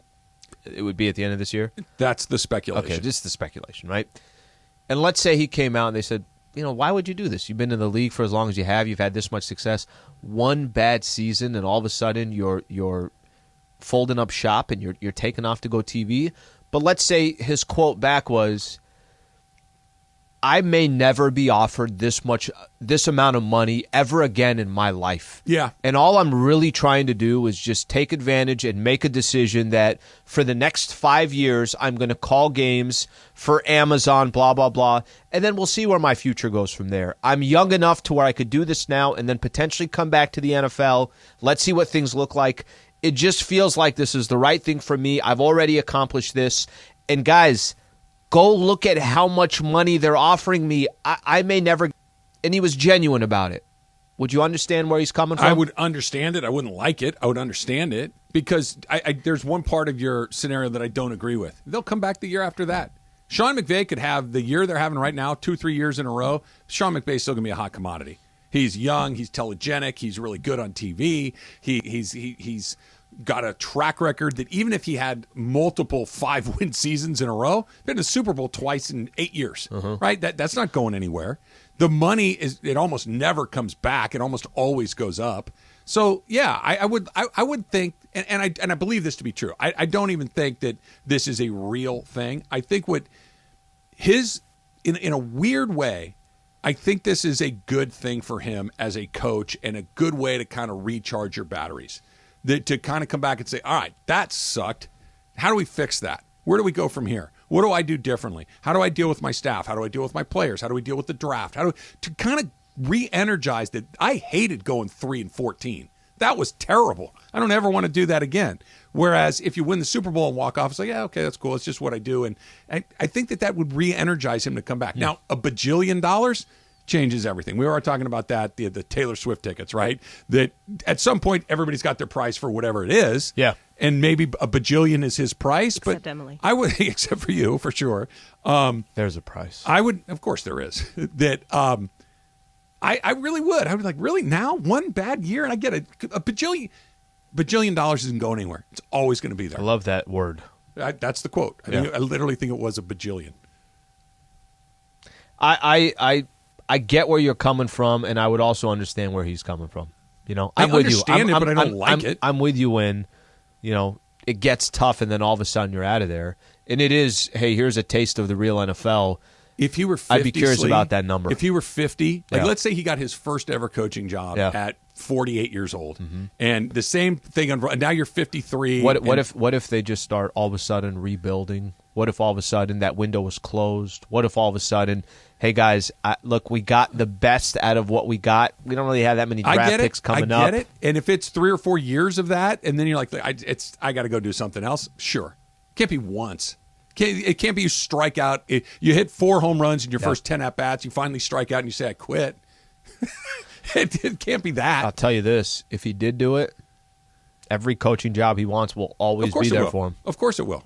And the bajillion dollars. Plus I don't want him to leave L.A. Fair. I really like watching him coach my team. It's like the difference with Sean Payton. Sean Payton had a couple years. His window closed because Drew Brees retired. He was there for a while, everyone was okay too, with him, and, heading out. But his windows are still open. Obviously, it's different in age, but with Sean Payton being older and Sean McVay being younger, that's where the Sean Payton is. can sit now and say, when that perfect opportunity comes, he's going to get a crack at it. What up, Brandon Staley? What up? How you doing, Mike McCarthy? Do you know the problem with Daniels. Do you know the problem with the Brandon Staley piece of it? Dean, I think, would be paying 3 coaches if he did that. Yeah, and Dean is not known to. So it's a good point. If you're on hold, stay there. We'll get to you coming up in just a little bit. Factor Cap coming up next. It's Travis Lee, 710.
that's cap.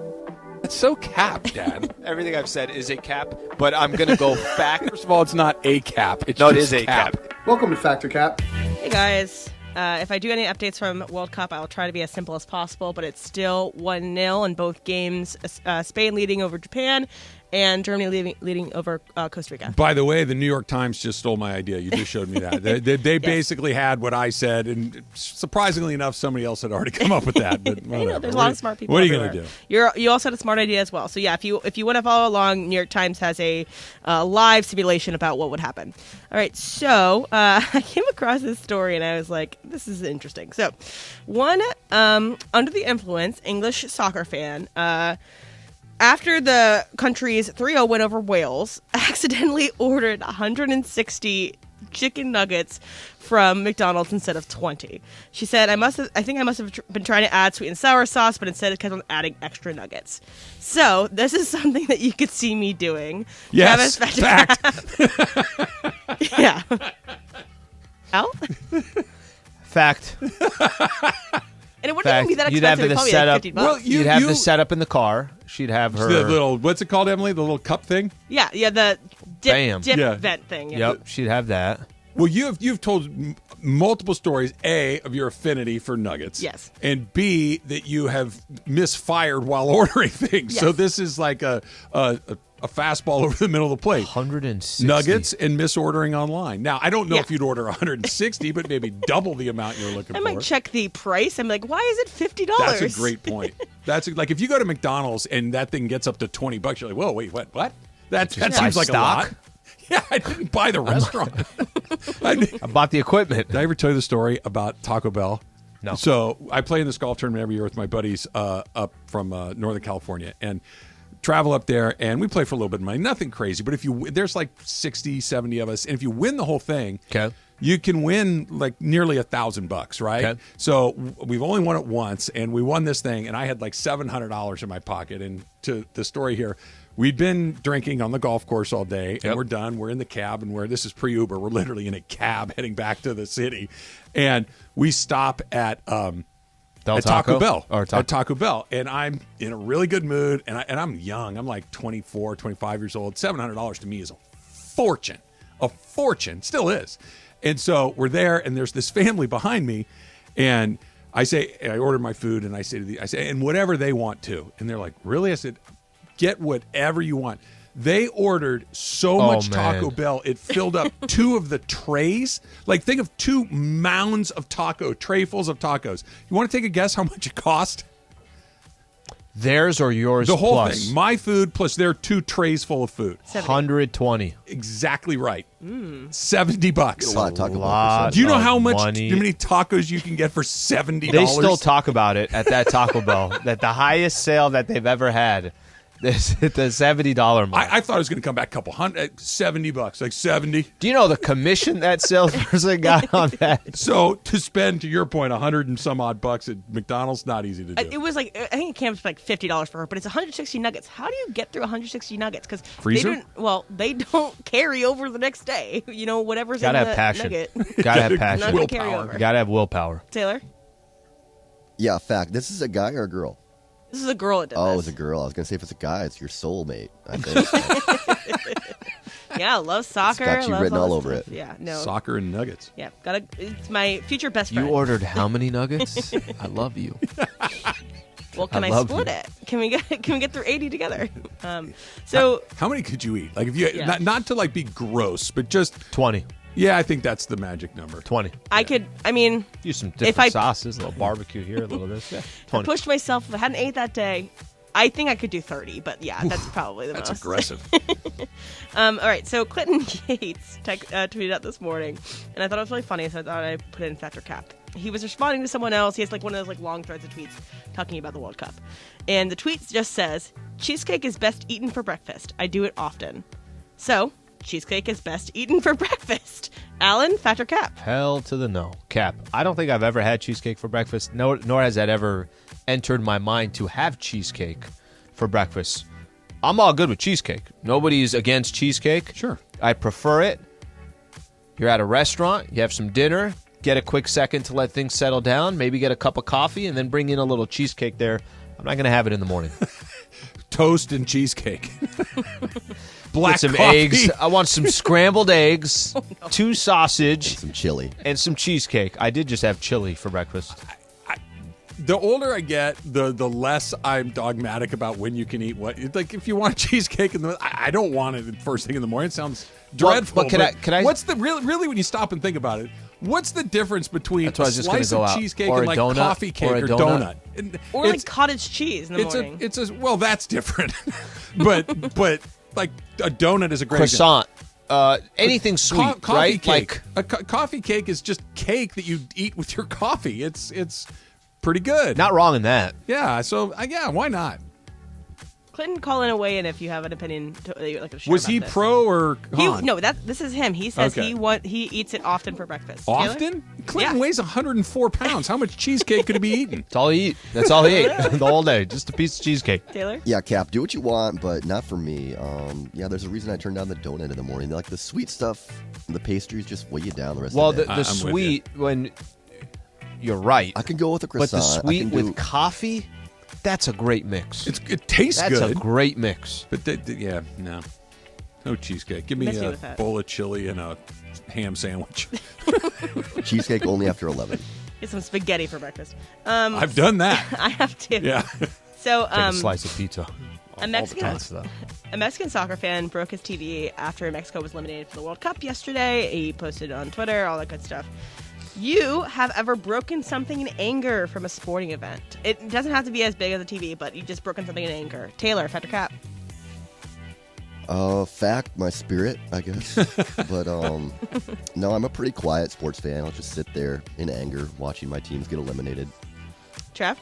I think when I was younger, maybe a video game remote control, something like that. You lose, and you flip it, and it hits the wall or it hits the ground and it breaks. And I would be lying if I said I haven't broke a golf club or two in my day out of frustration. That's happened. I haven't done it in a very, very long time. Yeah. But right about the same time I was treating people to stacks of Taco Bell, I would be to maybe that wedge that hit a bad shot, it needed to be punished. Al? Fact. I had a stretch here, Lakers in the 90s. I was probably a little too aggressive. Why do I care that much? When the Lakers were playing? Not something you were involved in? No, I thought you were saying watching sports, right? Just a sporting event. Whether you lost yourself or is it your team you like? Yeah, I'll go to watching Lakers basketball. The remote control. Watching a game, your squad loses, they lose at the end, you throw the remote. You thought the remote was going to hit the couch? Oh, yeah, no. Okay, I can get that. No, remote hit the wall, or the remote hit the ground. Batteries go everywhere. The back cover that you flip, you slide in, that's broken. That's not going to happen. Now you're taping it up. I've definitely had moments like that. I think we have multiple, I don't know how many TVs we have in the house, 3, 4, and I think every single one of the remote controls is missing that back cover for the batteries. I don't know where. There's a graveyard of those things somewhere in my house. I don't know where they ever go. My cousin, he's a big Duke fan, went to Duke. He one time they lost a basketball game at some point in time, but his parents replaced, so he broke his chair. He got really mad, slammed his chair, broke his wooden chair. They instead got him like a titanium chair from then on that he could no longer break. So, sometimes we'll get invested. I don't think I ever have, but I wouldn't put it past me. So, as we talked about yesterday a little bit, the Spotify Wrapped came out yesterday, essentially where Spotify tracks your data, gives you a summation of what you spent your time doing on Spotify that year. So, you would not want your money spent on dining out this year to be revealed to you. Emily. Travis, fact or cap? You have stumbled into something that you get your credit card statement at the end of the year. You spent this much here, this much there, this much on travel, this much on fuel, all of those things. I immediately discard it because I don't even want to look at it. That is the one thing that I am terribly, terribly irresponsible about is eating out. It is my favorite thing in the world to do. And I spend. Feel like you had a good week and you want to reward yourself. Yes, but it's always above and beyond, and it's embarrassing. And yes, I fact times a million on that one. Cap, I'm going to be embarrassed by it. I'm going to be embarrassed by how much I spent at Starbucks. I'm going to be embarrassed how much I spent at restaurants. I'm going to be embarrassed how much I spent on things you're like, why would you do that? But I'd rather know than not know, because if I don't know, nothing's really going to change. If I do know, maybe, just maybe. Yeah, but I don't want it to change. I might force myself I like the food. to have a cup of coffee in here, then go down there. Maybe I just might say, okay, instead of going out 3 days a week, you go out 2. I'd rather. Taylor? So when you say release, do you mean, so this is shown off in the same way that Spotify Wraps are? Yeah, on social you media? get a notification from, I don't know, DoorDash or your everybody credit else card is company. going to see it? No. Just you, right? Yeah, just you see it. Oh, yeah, I'm not going to be embarrassed by that. I know how much I spend, and I just don't want the rest of the world to know. Yeah. Yeah, you'd only share it if you chose to. Kind of like the Spotify Wrapped. Like, no one's asking you. Never. That's when you did what? Don't judge me. It's a bad look. Lakers getting ready to go out on the road against Lee. looked pretty sharp. They made a bunch of shots. What does it mean? It's coming up next. It's Travis Lee, 710 ESPN.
Chicken nuggets instead of straight up 20. So Kevin Marr tweets at me. He says, I once ate 50 nuggets in one session. And I'm like, ooh. Was that Giannis after his... didn't he get a 50-piece after he got At the 50 Chick-fil-A. points in the NBA Finals? That's right. But it's He's a good Giannis. And do you really think he ate all 50 himself? Let's He's just a say kid. hypothetically he did. He's 7 feet tall. And he burned 6,000 calories in game 6 or 7, whatever. He didn't that was. look like he ate 50 nuggets. How about Right. that? He looked like he ate 50 kale salads, right? He looks a little different. I have also one more from 805 Raider. He said that there was a doc on people hiking the PCT, I the saw that Pacific one, Crest yeah. Trail, and guys stopped at McDonald's in a small town and got like 2 or 3 50-piece nuggets and munched on them over the next few days until he could find another town. Ugh. Sustaining yourself on chicken nuggets for a couple days, that's scary. It's gross. But have you guys ever, there's somebody, I think it was just coincidence, had a bag of McDonald's that they found in their garage from years ago, right? And there was still food in it. Looked like it was made yesterday. Ugh. And just, it keeps. How about that? Want that gold card? It keeps. I respect how fresh their food is to be able to create. I'm Team McDonald's. Something I go in a laboratory that is good for 14 I went yesterday. years. What'd you get? Chicken nuggets. 160? Actually, no, I didn't get chicken nuggets. I got a chicken sandwich because there was a deal or whatever. I got they did their version of the Chick-fil-A chicken sandwich. It's not terrible. I've never had it. It's fine. Never had Good it. review. You know how Yeah.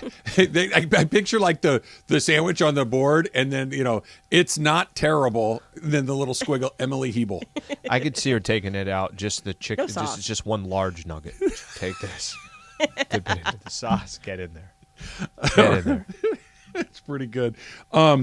Food is food. You can eat any food any day of the week. It's 7 a.m. somewhere, right? Just had eggs for dinner last night. Fight me. That's from Tim. No, hey, don't talk about it. Going the other way feels easy. much all day long. Acceptable. Yeah, all day long. Yeah, eating breakfast things at night is actually oddly fun. Amazing.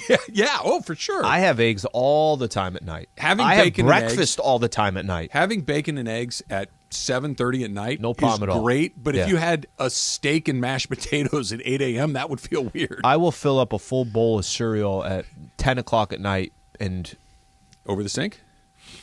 It's a great way to just knock it out. You get the milk that drips down your chin a little bit. Do you know what I'm waiting for? I'm waiting for you one time to say, guys, the kitchen sink got old. Using the bathroom. Oh, I thought you were going to say the shower. I just get in there, and second I'm done, turn on the water and hose having off. a bath, having a bowl of cereal. Sounds real gross. All right, the Lakers are off tonight. They won last night. Up next, the Bucks on Friday night. It's by far 15-5, the Milwaukee Bucks. And by the way, 15-5, and they've been having guys in and out of the lineup. They have not really looked great, and they're 15-5. Second best player on their team hasn't been there, Chris Middleton. Right. Chris Middleton is a huge. People He's talk the about, reason they didn't go to the finals last year. I was just going to say, people talk about, and the Celtics they're great. They're on fire. 18-4, whatever they are. The Bucks and the Celtics went 7 games last year without Chris Middleton. Yes. Take Jaylen Brown off of the Boston Celtics and tell me if they're going 7 games with Middleton playing with the Bucks. It ain't happening. Nope. So I point that out because they're missing obviously a key piece. So they're 8-12. It's the quarter pole of the season, and they've got a good win against Denver. They've got a pretty good win against New Orleans, and those are the two that you say, okay, that's pretty good. The rest of their other 6 wins, and both at home, and both at home, and they've only won games on the road against San Antonio, right? 2 games, 2 wins on the road. They started the season out 0-6 on the road. They won those 2 against San Antonio. We're going to get a really good idea whether or not this has been a soft spot in their schedule where they've been able to catch up and get close to 500, or whether they've actually improved from the beginning of the year. They're not going to go on this 6-game road trip and come back 5-1 or 6-0. It's not going to happen. I don't even think that 3-3 is a likely result, but if they could get to 3-3, sign me up right now. I'll honestly, no hesitation. Yeah. I'll even take 2-4 and live with it, and then see what happens after that, because they haven't beat a good team in a while, and they've been getting healthier on legitimately bad teams. They got they have, I don't know when Embiid comes back, but Philly's a week from tomorrow.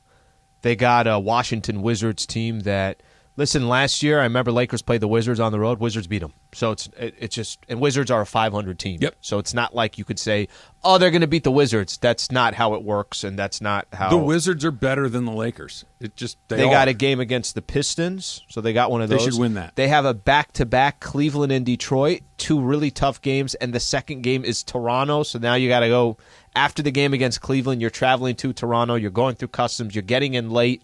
It's a tough putt for the Lakers, but I want to see it. Like I think they've gone through a stretch, like you just mentioned. If I told you before the season started, do you think we know the Lakers through 20 games? I would have said, yeah, I think we're going to have a really good idea through 20 games what the Lakers are. I think we actually need these 2 weeks to help solidify one way or the other. A couple things can happen over the next 2 weeks.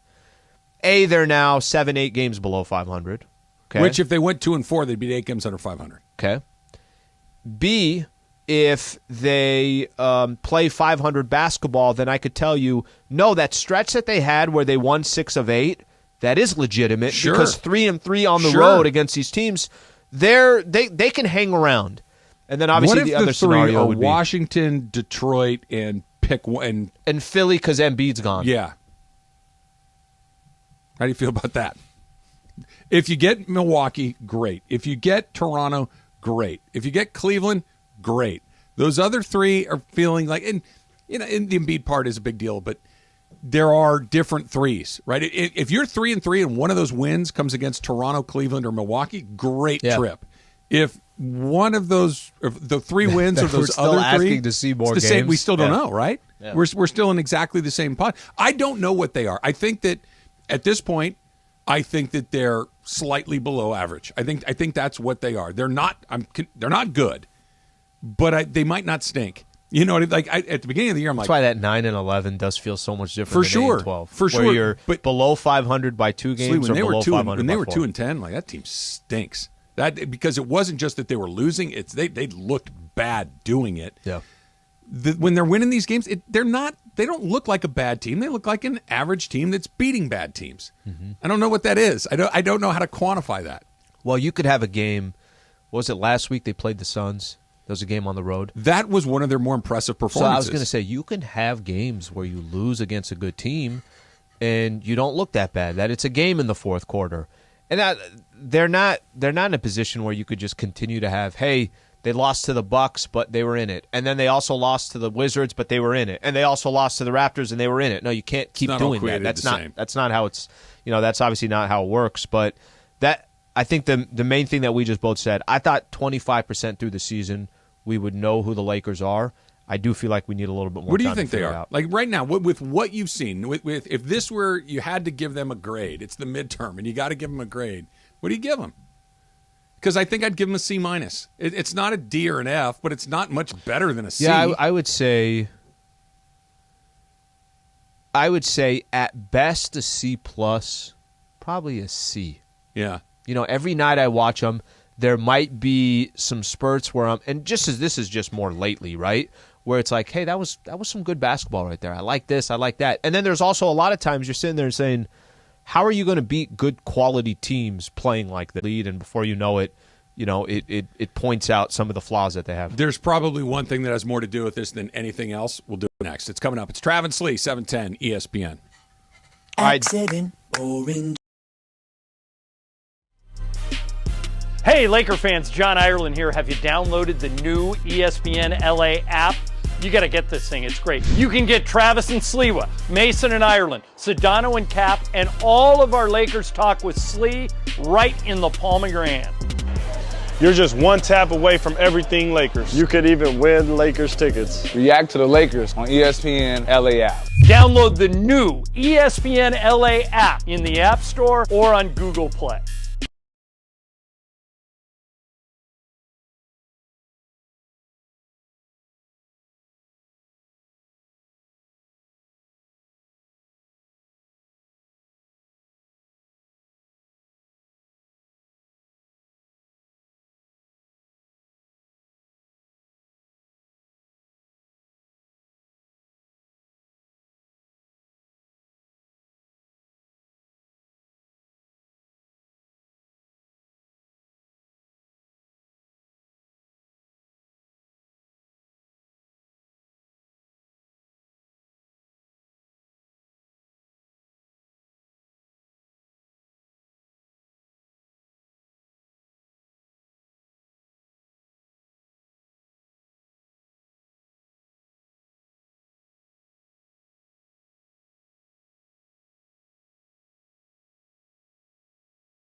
responded to Mace. Mace is trying to get some chili. Just saw his text that he sent to the group here. Yeah. Mace, I believe it's all gone. There's no more left today, but I will make more soon. Maybe I'll make a different type. Instead of turkey, I could go beef. Maybe do a little steak. Maybe next November. Right after the barbecue. What about adding corn to it? I've heard worse ideas. Yeah. I like corn in my chili. I don't dislike it either. My kids don't like that, so maybe we'll add it as a little condiment on the side, perhaps. Like what about donuts? Just like cut up glazed donuts. Taylor, Iowa guy over here has cinnamon rolls. That seems peculiar to me, but so maybe a donut's not that weird. I want to try that. Yeah, I want to try that. Do some little chopped up chicken nuggets from McDonald's and put it in there. Also, I leave that up to you. You can make that one. I love how Mace was like, "Hey, just throw it in the freezer." Yeah. I like that Mace was ready. Makes me feel good. I've been getting a bunch of tweets of people either tagging me and these people do these crazy chicken nugget competition or eating competitions and all that stuff. I don't need to see these people eating this stuff. I don't want to be turned off by that. I like my chicken nuggets, and I'm like Travis. I do my chicken nugget damage in private. Good for you. See, you're starting to understand. So I want to see all those videos. Send them to Emily and Travis, and then we'll curate a list. Yeah, I'll look on his phone. So I go to watch my son play baseball yesterday, and I get there a little bit late. I get there in the bottom of the first inning, so I missed the entire top of the first inning. And I see a buddy of mine who knows baseball, and we're talking. He goes, "You should have seen the top of the first inning. This was wild yesterday or earlier." I'm like, "What happened?" He goes, "Well, first of all, the umpire showed up to the game, and the first thing he did is he went out and he dusted off the rubber, not the plate, the rubber. I've never, so that's kind of odd. Goes behind the plate and is bad, like not just like missing, but the balls are bouncing in front of the plate. He's calling them strikes. He's ringing up guys on strike one, like jumping out, like Naked Gun kind of thing, like kind of on strike one." Okay, he's constantly losing track of the count to where both dugouts are chirping at him like, "Dude, you got to wake the what up. You got let's go. Something's What's wrong the matter here with you?" And ball's right down the middle. Ball's bouncing in. Strike. Dusting off the rubber. Yep. Strike. Got to adjust if you're a batter. First pitch of the count. Full count. It's the first. It's a mess. So the first inning ends. Perhaps. The first inning ends, and I see the umpire walking away, like he's leaving. He's leaving. It's the first inning, and he's got his backpack over his shoulder. He's got his little lunchbox, and he's leaving. Now, I have seen umpires get frustrated with guys chirping. They're like, "I'm out of here. Yeah. I don't get paid enough to freaking deal with this." But it wasn't that. It wasn't like this explosive thing. It was just all of a sudden he's just leaving, and. So I wait, the game ends. I talk to my son. I'm like, "Hey, what happened?" He goes, "Both coaches basically told him to leave. Like we were not playing with, because it's it's preseason. It's just kind of like a scrimmage for lack of. But the two coaches for the two teams are like, we're going to pay you, but just please leave. We're done with you for today." Oh my gosh! I've never seen an umpire get ejected from a game. It was bizarre. Like, because usually got ejected. If the coaches are chirping, you kick the coaches out. Right? Happens occasionally. Yeah. The umpire was asked to leave by both coaches. Have you ever in your life heard of something never heard like of that? Never. Can I make? I love it. And can I did. make he an just assumption said, here? All right, I'm out of here. Maybe that was his game plan the whole way. He's like, "I get out of here the first. I'm gonna go catch the rest of the Argentina match." Trav, never in my life. I'm being genuine here. Was he drunk? I never got within. But even if you were drunk, like if you get me. And you're saying, "Hal, you got to go ump this game," and I've never umped a game in my life. All right, and I went hard to the hoop. It was right after the Burning Spear concert. Okay, right after the Burning Spear concert. Cousin Slee spent the night. Yep, the whole thing. All right, the whole thing. I would know what's a full count and what the first pitch of the at bat is. I would know that if a ball bounces, it's not a strike. That's not a strike. So even if I was that. They asked him, and he's like, "All right," and he just left. He bounced. He walked, and where we were. You had to kind of come up through where I was standing, and then make a left towards the. I would have went and talked to him, and he just kind of shrugged his shoulders, like, "I guess that's it for today." Did they still get paid? Yeah, he did, and they said, "Yeah, look, we're going to pay you. It's fine, but you just go. We're done with you for today." Did the managers ump? Like, did they go they sent an assistant opposite coach. team? Or, So you would umpire for your own pitcher. So your team's on defense, and you put your assistant coach behind the mound and call balls and strikes. What the hell? It was just so weird. Like, I thought that it was the first thing where you said, I'm not here to get beat up by you guys. I don't want you yelling at me. Yeah. I quit. Unfortunately, I've seen that before. And I'm sure their parents and managers, it's like, guys, relax. These are just freaking children. Of course, but this was them telling him to leave. I'd never in my life seen something like that happen. I wanted to share. It'd be awesome to actually throw out the manager. Like, just kind of give him one of those. Yeah, because he would have had no idea what to do. I'd have a relatively quick hook, I think. I would be one of those, we're done here, okay? We're done. Oh, all right, see ya. Uh-huh. Would that be it, too? Like, no effort, just one of these? No, I'm not making a big production. I'm just pointing, you, go, you're done. You don't get my you're attention. getting the running start for the half-court shot? You're going to run out to center field. I'm skipping. Just keep continuing until I get this guy out. Why not? Let's try a phone call. Bad news for Germany. Japan just scored. At this current moment, they would not advance.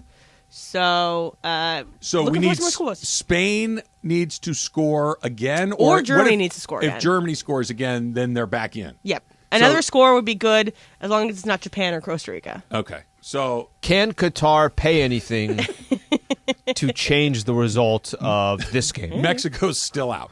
I think that we still believe that they're out. If Spain scores 4, Mexico flies back. They did U-turn in the sky. What happened? Spain scored 4. They're somewhere over the Atlantic Ocean, just coming around, and we'll come back. Yeah, we're back in, guys. Spain hooked us up. Noah in Studio City. That's funny. Noah, you're on with Trav and Slee. What's up, Noah? Hey, guys. God, I wish they could do that with big league umpires. That would be awesome. Both managers nod their head. They were in complete agreement. They're like, we're done with him. Just get him out of here.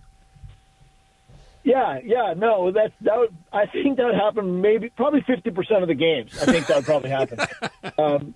Yeah. Just take like the third base coach and just go, all right, you're on, man. Take it. It couldn't be any worse, I think, in a lot of these games. But that aside, let us discuss our Lakers. It's first of all, I don't know if you can or we can talk about this, but I heard last night's game was great. I would have loved to see it. Do you know what I'm talking about? I don't know. Give me an idea. Give me an idea what you're referring to. Close game at halftime? What are you referring to? No. I generally DVR the games so I can watch them a little later after my little guy goes down. But you can't do that anymore, apparently. News to me. You can't.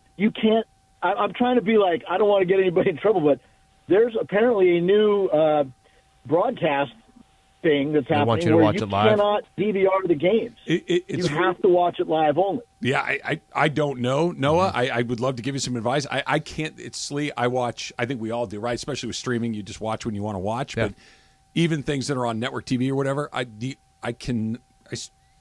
DVR everything except for sports. I've never even tried to do it. I have no idea. Have you guys ever heard of anything like that?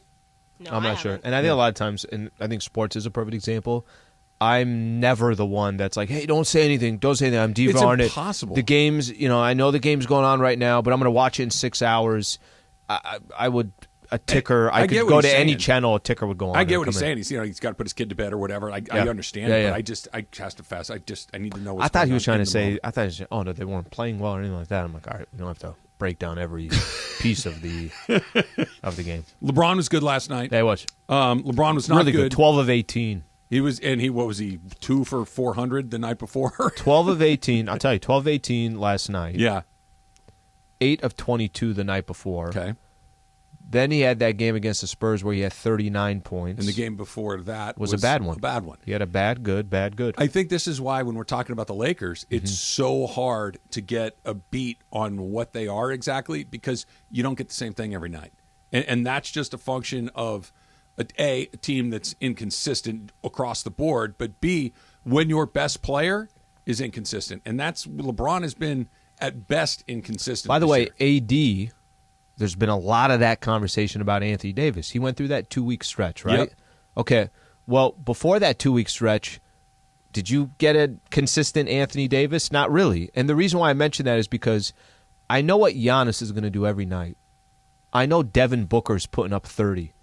I know Steph Curry is going to have between 30 and 40 points. I know Luka either has a triple-double or he has 39 and 9.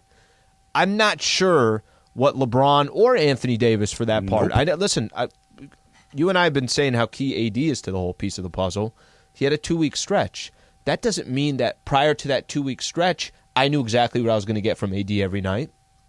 Of course not. And this is where they are. And I said it to you last week. I said it the week before that. This is the new reality for the Lakers and LeBron James, that nothing that he's going to give you is surprising anymore. If LeBron James gave you that performance against the Pacers, you knew you weren't getting another one of those for several months, right? They just didn't come around very often. Now they could turn around against Milwaukee. He could have a Pacer game. He could also have the game he had last night. I don't know. I don't think Darvin Ham knows. I don't think LeBron James knows. I think his mental, the place that he is between his ears, he's getting ready. He's expecting to play well. He's LeBron James, all the things we've talked about. But the reason that we're having a hard time putting our finger on whether this is a good team, an average team, a not a very good team, potentially a very good team, they're just all over and particularly him. Usually your stars, Bron is actually a perfect example. Never in his career did you ever, if I said, hey, what's Bron going to average? Well, he's probably going to be about 28 points a game, 9 rebounds, and 9 assists. And you could just chalk that up. He's going to have some nights where he has 26. He's also going to have some nights where he has 42. And that you can almost kind of put in there on a night-in, night-out basis.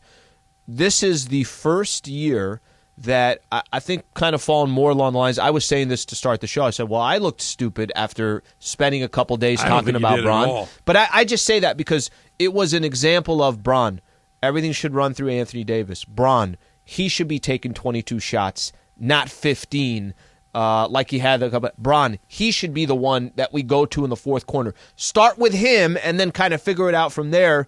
And then Bron has a night that he will then take and say, I could go do this tomorrow against the Bucks. I could go do it the next night against the Wizards. I go do it the next night. Whether it's real or it's not, that's going to be a stop process. He could be 12 of 16. He could be 3 of 17. I don't know. I don't think he knows. It's where they are, and they got to figure it out, or somebody's got to squeeze it a little bit, right?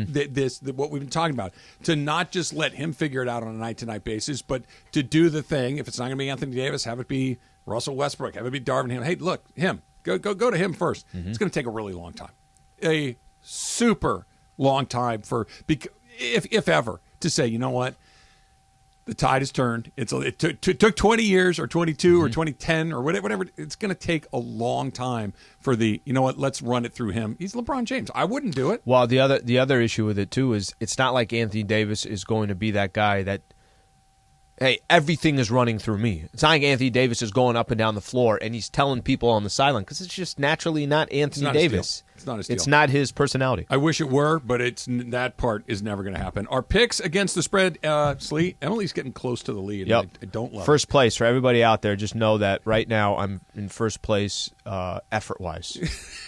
Best effort. I don't even think that's true. That's not true. Travis Slee coming up next at 7:10.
All right, All right. I haven't done anything.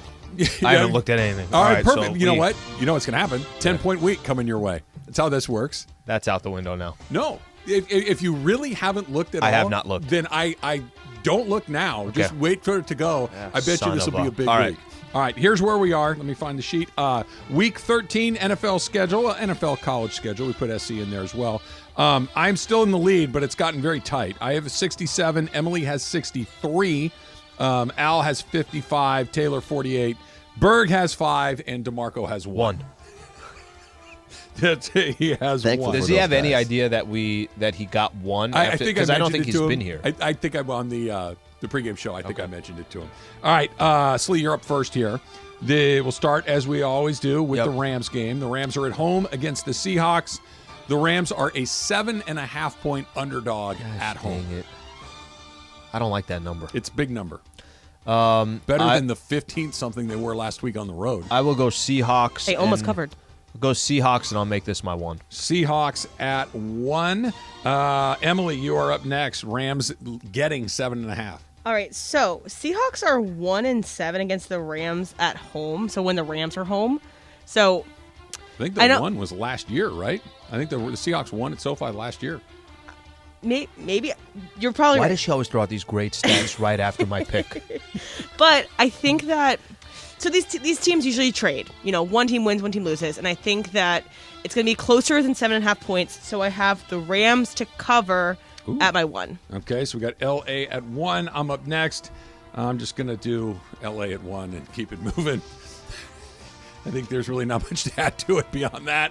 Taylor Smith, you're up next. Okay, I got the Seahawks at 1. I've done decent picking against the Rams this year, so I'll keep doing that. Nobody really loves this game all that much. All 4 of us put it in the one spot. It could be tighter than you think. No one was comfortable. No one liked that spread. It's a big number. It's a big number. Okay, can I make a case for why the Seahawks, why your pick at number 1 might feel a little bit better than Emily's and my picks at number 1? Cooper Kupp won't play. Matthew Stafford won't play. Allen Robinson won't play. Aaron Donald won't play. Darrell Henderson is on the Jaguars. There's a lot of McVay things is taking going the on. week off. He's going up to Tahoe. He's got a family trip up there. The Rams will more likely than not be playing a quarterback who will be playing his 7th quarter of professional football. McVay is coaching on the Zoom. He's doing it on the Comrex. Teams have each other's numbers. Like we said with the 49ers, like you're down and out, and the team has a number. I don't disagree or you don't with pay you. attention because they have so many guys out. That all of you guys are both right. The difference is they don't have any way to score. There's nobody there that can score. Yeah. That's the problem. It's not. I don't think they're going to give up 1 million points. That might be an issue. How are they so? Honestly, give me the ball to Dixon. Tell me Have how him- they're going to score 20 points. No, they're not scoring 20. Our punter needs to fake punts and throw it to people, and that's how they score. And they did that, and they got the first down, and they scored 10 points in the game. The only thing I could think of is just Seattle's thinking, hey, we're walking in here. All these big-time names are going to be out, and they just take them lightly. That happens all the time. Last week, the Rams got a turnover, intercepted Patrick Mahomes, They had another recovery on special teams where they recovered a fumble. Yep. They went for a fake on 4th down with their punt team and got it and scored 10 points. But this is the Chiefs. Okay, but versus the Seahawks. let's do this too. Yeah, let's but that's not the defense. Isn't it's the Ram offense. It has nothing to do with the opponent. It's they can't move the ball. Let's say hypothetically the game ends 17-10. Rams win. Cover. I get my point. You get your point. That's my point. Is that it's just a big enough spread. All right, Emily, you're up first on this one. The Los Angeles Chargers in Las Vegas taking on the Raiders. The Raiders are a 1.5-point underdog. Yes. Chargers are laying a 1.5. Okay, so I think this is going to be a very weird game. I don't know why. It's just a feeling. I'm going with the Raiders at my 2. Don't feel really great. These teams trade off wins, and the last one the Chargers won, so I'm just going with that. So Raiders at my 2. So this is a weird one for me because I think I've gotten the Chargers wrong every time this year, and I'm pretty sure I've gotten the Raiders wrong every. So I'm going to get one of these right theoretically. I'm going to take the Chargers at number 2 for no reason other than they're better, and 1.5 feels like a doable thing. Taylor. Chargers are also on my 2. There you go. And Taylor, I don't like that you and I have this similar pick so far. Sleep. All right, so Chargers had lost 2 games before that win against Arizona. They go for 2. They win the game 25-24. The losses that they had were Niners and the Chiefs, so they haven't played awful. And then Raiders, of course, when it doesn't matter anymore, they start winning games. They win an OT game against Denver, an OT game against Seattle. This is a very tough pick as well. I'm going to make it a 2. I'm going to make it my 2 simply because, and before I even pick... you want a quarter? There's more in it for the Chargers. I'll take the Chargers, too. Chargers at number 2. Can I just make a case for the Raiders real quick? I know their record is lousy. I know they're not going to the playoffs. They have a lot of good players. Yep. They have a lot of good players. This is always a good game. And playing at home. This is always a good game. They're playing at home. It's always a good game, and they've got good players. Whether or not they win, who the heck knows? I would feel better if this was a spread of 3. Since it's a 1.5 spread, it's close. That's the issue for me. All right, let's go to the Pac-12 championship game. USC and Utah, neutral site, so nobody has a home field advantage here. Utah probably have more fans in the building than SC, at least that according to Eric Weddle, one of Utah's most famous football alums. USC is a 2.5-point favorite. You know what I'm doing with SC. SC's been very, very good to me this season. Give me SC. Give it to me at the 4. And now Taylor. I got the Trojans at 3 here. SC at 3. Slee. Ooh. Bars.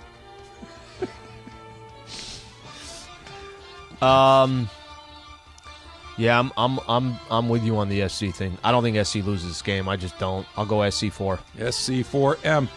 Well, I could play game theory. I don't want to lose points just to lose points. I'm putting USC at my 4. Again, this is a close spread. Even if it's a close game, I think that I just took out that game. Well, you could say Utah probably by 2 touchdowns. He just lost the point. Basically, no. Taylor gets a point because we're wagering 4. He's only only wagering 3. Final game of the weekend because the Raiders and Chargers play each other. Yep. We picked Miami. To number 12, Tulane 3 times so far this show. It's more than they're mentioning it at Tulane. Cappy's daughter goes to Tulane, right? Does she? Yeah, I think so. Is she a green waiver? Is that what you would call something? I know that it's the green wave, but if you are like, for me, as somebody that went to Santa Barbara, I'm a Gaucho. You're an Aztec. She's a Cav. Right. What if you're a member of the green wave? What are you? A green waiver? You're a waiver. A wave. Is it a wave? Singular? These are the things that keep me up at night. Captain Cullen. Miami Dolphins at Niners. The Niners are 4-point favorites in this one. Taylor, you're first. 4-point favorites. I got the Fins and put them at 4. No, ooh, wow. On the road, getting points at the 4. Sleep. Niners 3. Niners at 3. Emily. Okay, so I have so this is a hard game to pick because Tua hasn't lost when he started the game this season and played the full game. Like that whole thing that's been going through the season. Good game. I like that matchup. Christian McCaffrey may or may not play. He's on that injured list potentially this week. He'll play. But Nick Bosa is going up against a backup left tackle. I think that Nick Bosa is going to be a game wrecker, so I have 49ers at my 3. All right, San Francisco at 3. I'm going to take San Francisco also. We have a really similar. I was going to say we all basically have. Here's the deal, and I'm not 100% sure that San Francisco is not only maybe the best team in the NFC, they might be the best team in the league.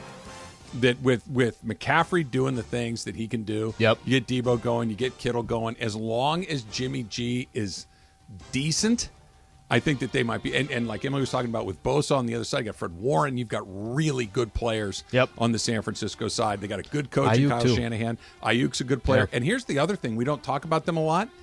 They're super experienced. Like, this is a team that was in the NFC Championship game last year. 2 years before that, they were in the Super Bowl. If Jimmy G makes a better throw, chip on their shoulder, they win that Super Bowl. And by the way, you know what? If Jimmy G, I never even thought about it like this. If Jimmy G makes that throw in the Super Bowl, that guy was wide open. He walks into the end zone.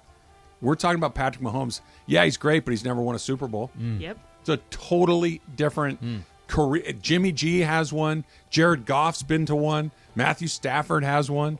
And here's Mahomes' Taylor, Super Bowl list. We're getting down towards the nitty-gritty here. We can't do what we just did. All our picks are the same. We only have a few weeks left here that we have to have drastic differences, and either we go down by 25 points or we're in the mix. Well, my problem is I write these down beforehand, and everybody else just, copies you. Yep. I'm trying to think. What's the playoff start? You and I have the exact same picks, everything except for the 1-point game. So somebody's getting a point. Yeah, I can't do that. There's no point. That's me playing prevent defense, but I'm down 2 touchdowns. First, every round, somebody else picks first, and we rotate the thing. So you can't do your thing. You say black, I'll say white. Just imagine you and I are playing against each other. You're up 27-14, and I'm like, well, we just don't worry about offense. Just don't give up any more points. Yeah, but you're down 27-14. The college football playoff is officially expanding to 12 teams. We're going to talk some more Tulane football, Slee. A little bit of that and a lot more of, actually, this is a good idea. I thought I would hate it, and I don't. That's next. It's Travis Slee, 710 ESPN.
So I may have spoken a little too soon when I said today might not be quite as intense as yesterday when it comes to who goes through in the World Cup.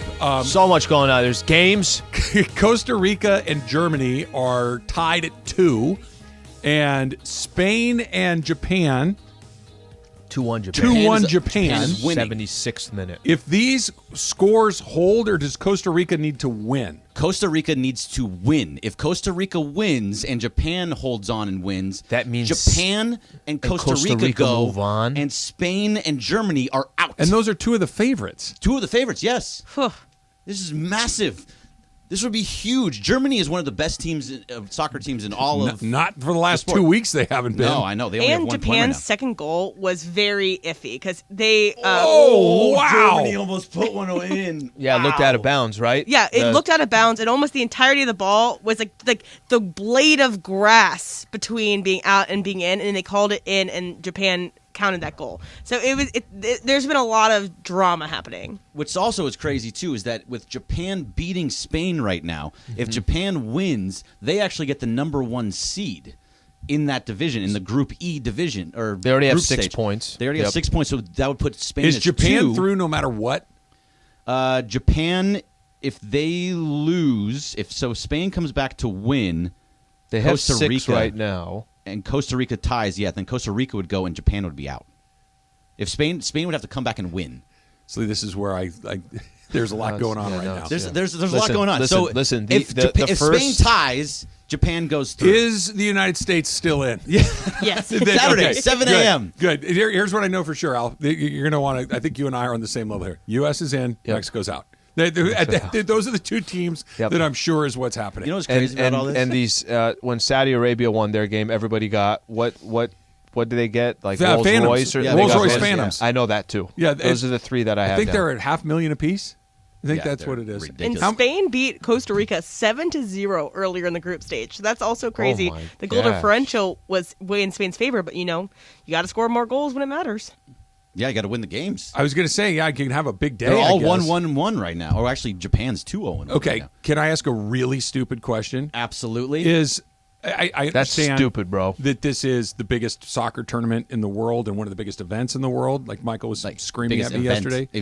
By the way, Michael continued screaming at you even in the break. It was pregame show. We haven't even gone on yet, and he was still like he doesn't appreciate the game. I can't believe Travis. If I flipped on the English Premier League on a Saturday morning, is it this compelling, or is this unique to the World Cup? You're asking the wrong guy on that. No, I think it's unique to the World Cup. Okay. It's because EPL's a long season, and it's on aggregate over a long period of time. This is a very condensed. And it means a lot more for these players, from what I understand, to represent their country than it is to represent their league. Club. Oh, absolutely. Who you were bought by. Which is different, which, by the way, is different than all the other sports here, right? Like, you want to win an NBA championship before you want to win the gold medal. The gold medal. Yeah, you want to win the World Series, not the World Baseball Classic.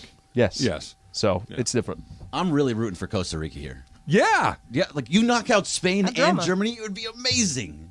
I guess until you go into the next couple of rounds. I mean, don't we want to see the better teams play deeper into the tournament? So yes, I truly don't know. Okay, yes, but it's like it's March a cool Madness. Story. It's like it's the a cool NCAA story. tournament. Yeah, it's a cool story. When Duke loses in the first round, but what if that was so much fun? But what if Duke, North Carolina, Kansas, and UCLA all lose in the first round? Then I personally don't care, but it still makes for a great tournament. Yeah. I mean, you're going to talk about this for much longer. Oh, remember that one time when Spain and Germany were in the same group, and you thought that was 1 and 2? Do you think Travis will talk about that a lot longer? Oh, Emily, can I tell you something? I'm so happy that you said that for me because thank you. Me and Greg can talk about this. Sincerely, thank you. Historic is like quote unquote. It's not. It's not historic. But I don't know. I don't know how long you will talk about it.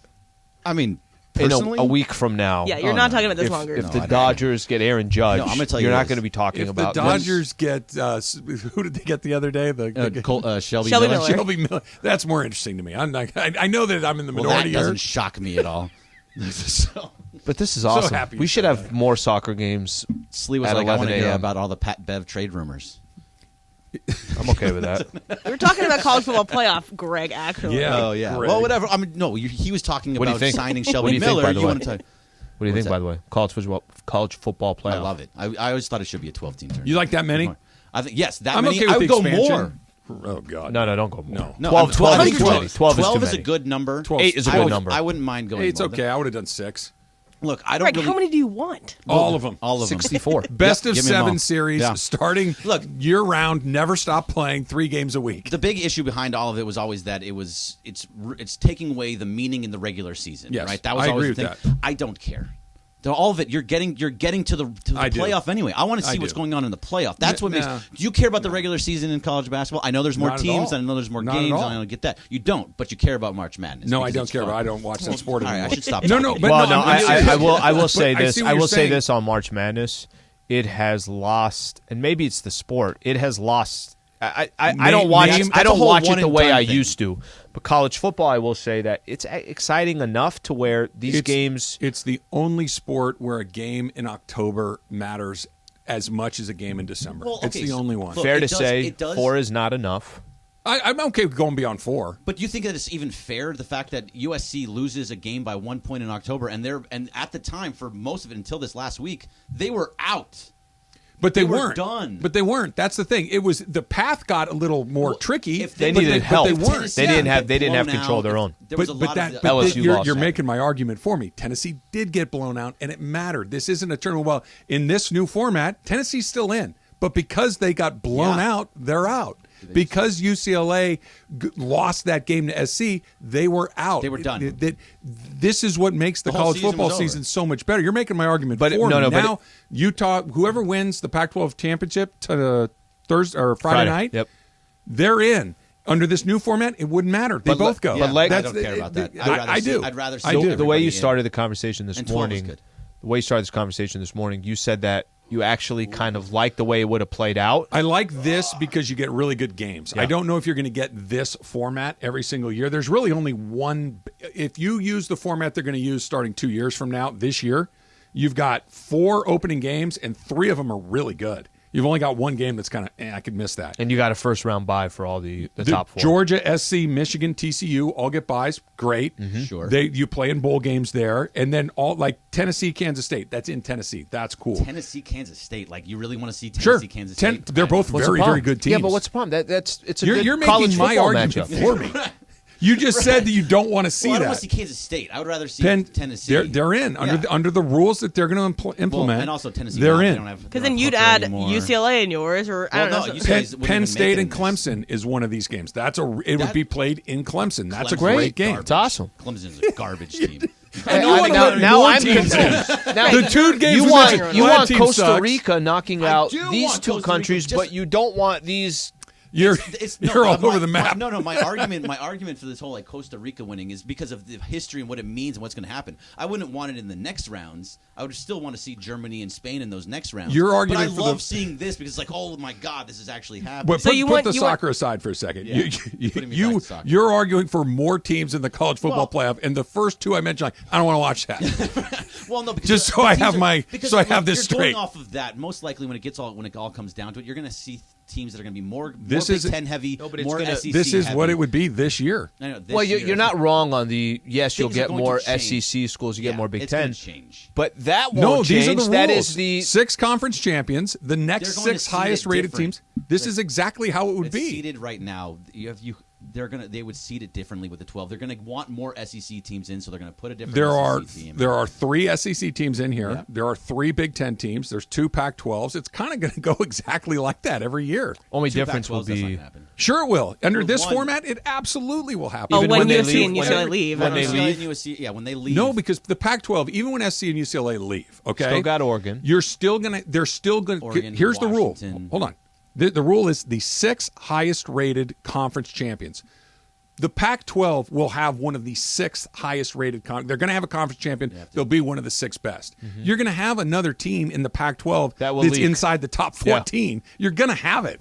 You're going to have it. So how long do you think it actually stays this way, though, where it's this type of thing, until they start being like, you know what, we need to start expanding a little bit more on the it becomes to what I was always talking about before. Oh, somebody Big Ten just got versus one. SEC. Oh, that's a replay. Sorry, my bad. Germany yeah. just scored. Germany up 3-2. So that 3-2. puts Germany. It doesn't change their fate as it stands right now. They need Germany. another one, They need another one, and they need Spain that would put them to at 4 score. points. and they need another goal, and for Spain to score. Yeah, both would help them out. Yes, you're right. Japan and Spain would both be in, and Germany would still be out. You're Costa Rica's in a worse spot. Slee, if I gave you $1,000 to tell me what's happening right now, could you do it? Yes. None of this makes sense. It's just looking at standings, man. You know how it works. I love it. Alabama, Utah, first round. Ohio State, Tulane's Alabama, Utah, first round? Yeah. I'm in. Of course. In Alabama, yeah. I'm in. And here's the thing. Like, that's one of those games. That's fun. The Sugar Bowl a few years ago was Alabama, Utah in the South, right? Utah went in there and kicked their ass. It was a rout. It was a rout. It's going to be fun. They're going to route them anyway. It's going to make it look so bad. The Pac-12 looks so bad. Utah destroyed Alabama in the Sugar Bowl a few years ago. Destroyed them. It's not going to happen this time. Then let's not even play. I'm going to get the committee on the phone and tell them that Bergman has decided that these games shouldn't be played. I don't know if I've ever seen Berg not move an inch. He hasn't moved. You can put as many facts in front of him on this. He has not moved an inch. And he's arguing my point for me while saying he likes the other thing.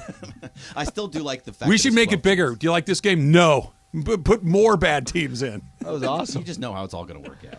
All right, you don't. That's the whole point. During this holiday season, ESPNLA and Subaru are participating with the Folds of Honor Foundation for our inaugural Long Drive-a-thon event. Proceeds raised will provide scholarships to families of Americans fallen or disabled military and first responders.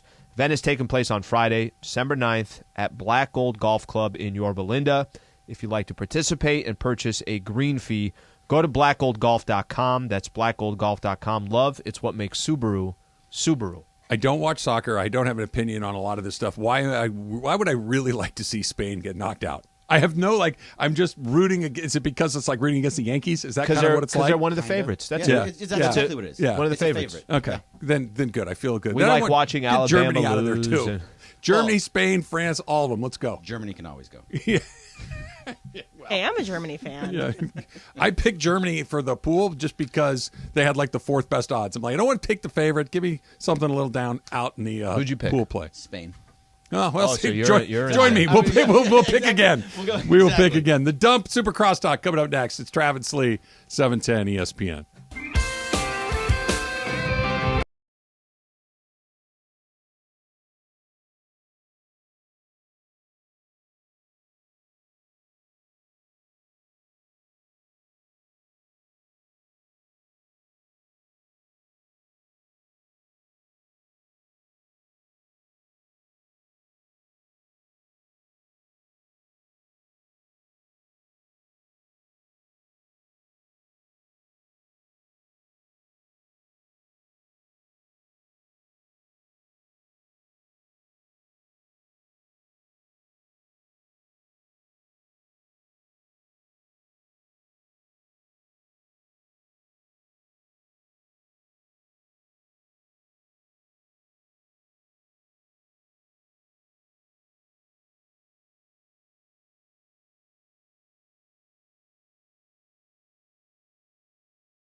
On to today. Yes, it's time for the dump. You know what keeps messing me up? We both have opposite games you have the Japan game. I've got the Germany game. They keep replaying the goal, but as you're watching it, the clock keeps ticking. To go. And so I never know what's real and what's and we don't have any audio, so it's no audio. Yeah. And you're looking at the clock; it's running in real time, and then they cut back to the real action. It's very, very confusing. If somebody Germany got another one, now it's 4. Was it already 4? No, they it got was a lot 3. of games. It was 3. So. They got 4 now. If Spain scores, Germany could be good. This is what New York Times is telling me. So, if somebody is driving around and they are listening to us, we confused the living hell out of them of who goes on to the next round. I can't tell you who's going where. I can tell you Germany has a 4-2 lead over Costa Rica. Yep. And I can tell you that Japan has a 2-1 lead over Spain. Yep. That's what we know for sure. I could also tell you, Japan, great country. Enjoyed going and visiting it. Also enjoyed Spain.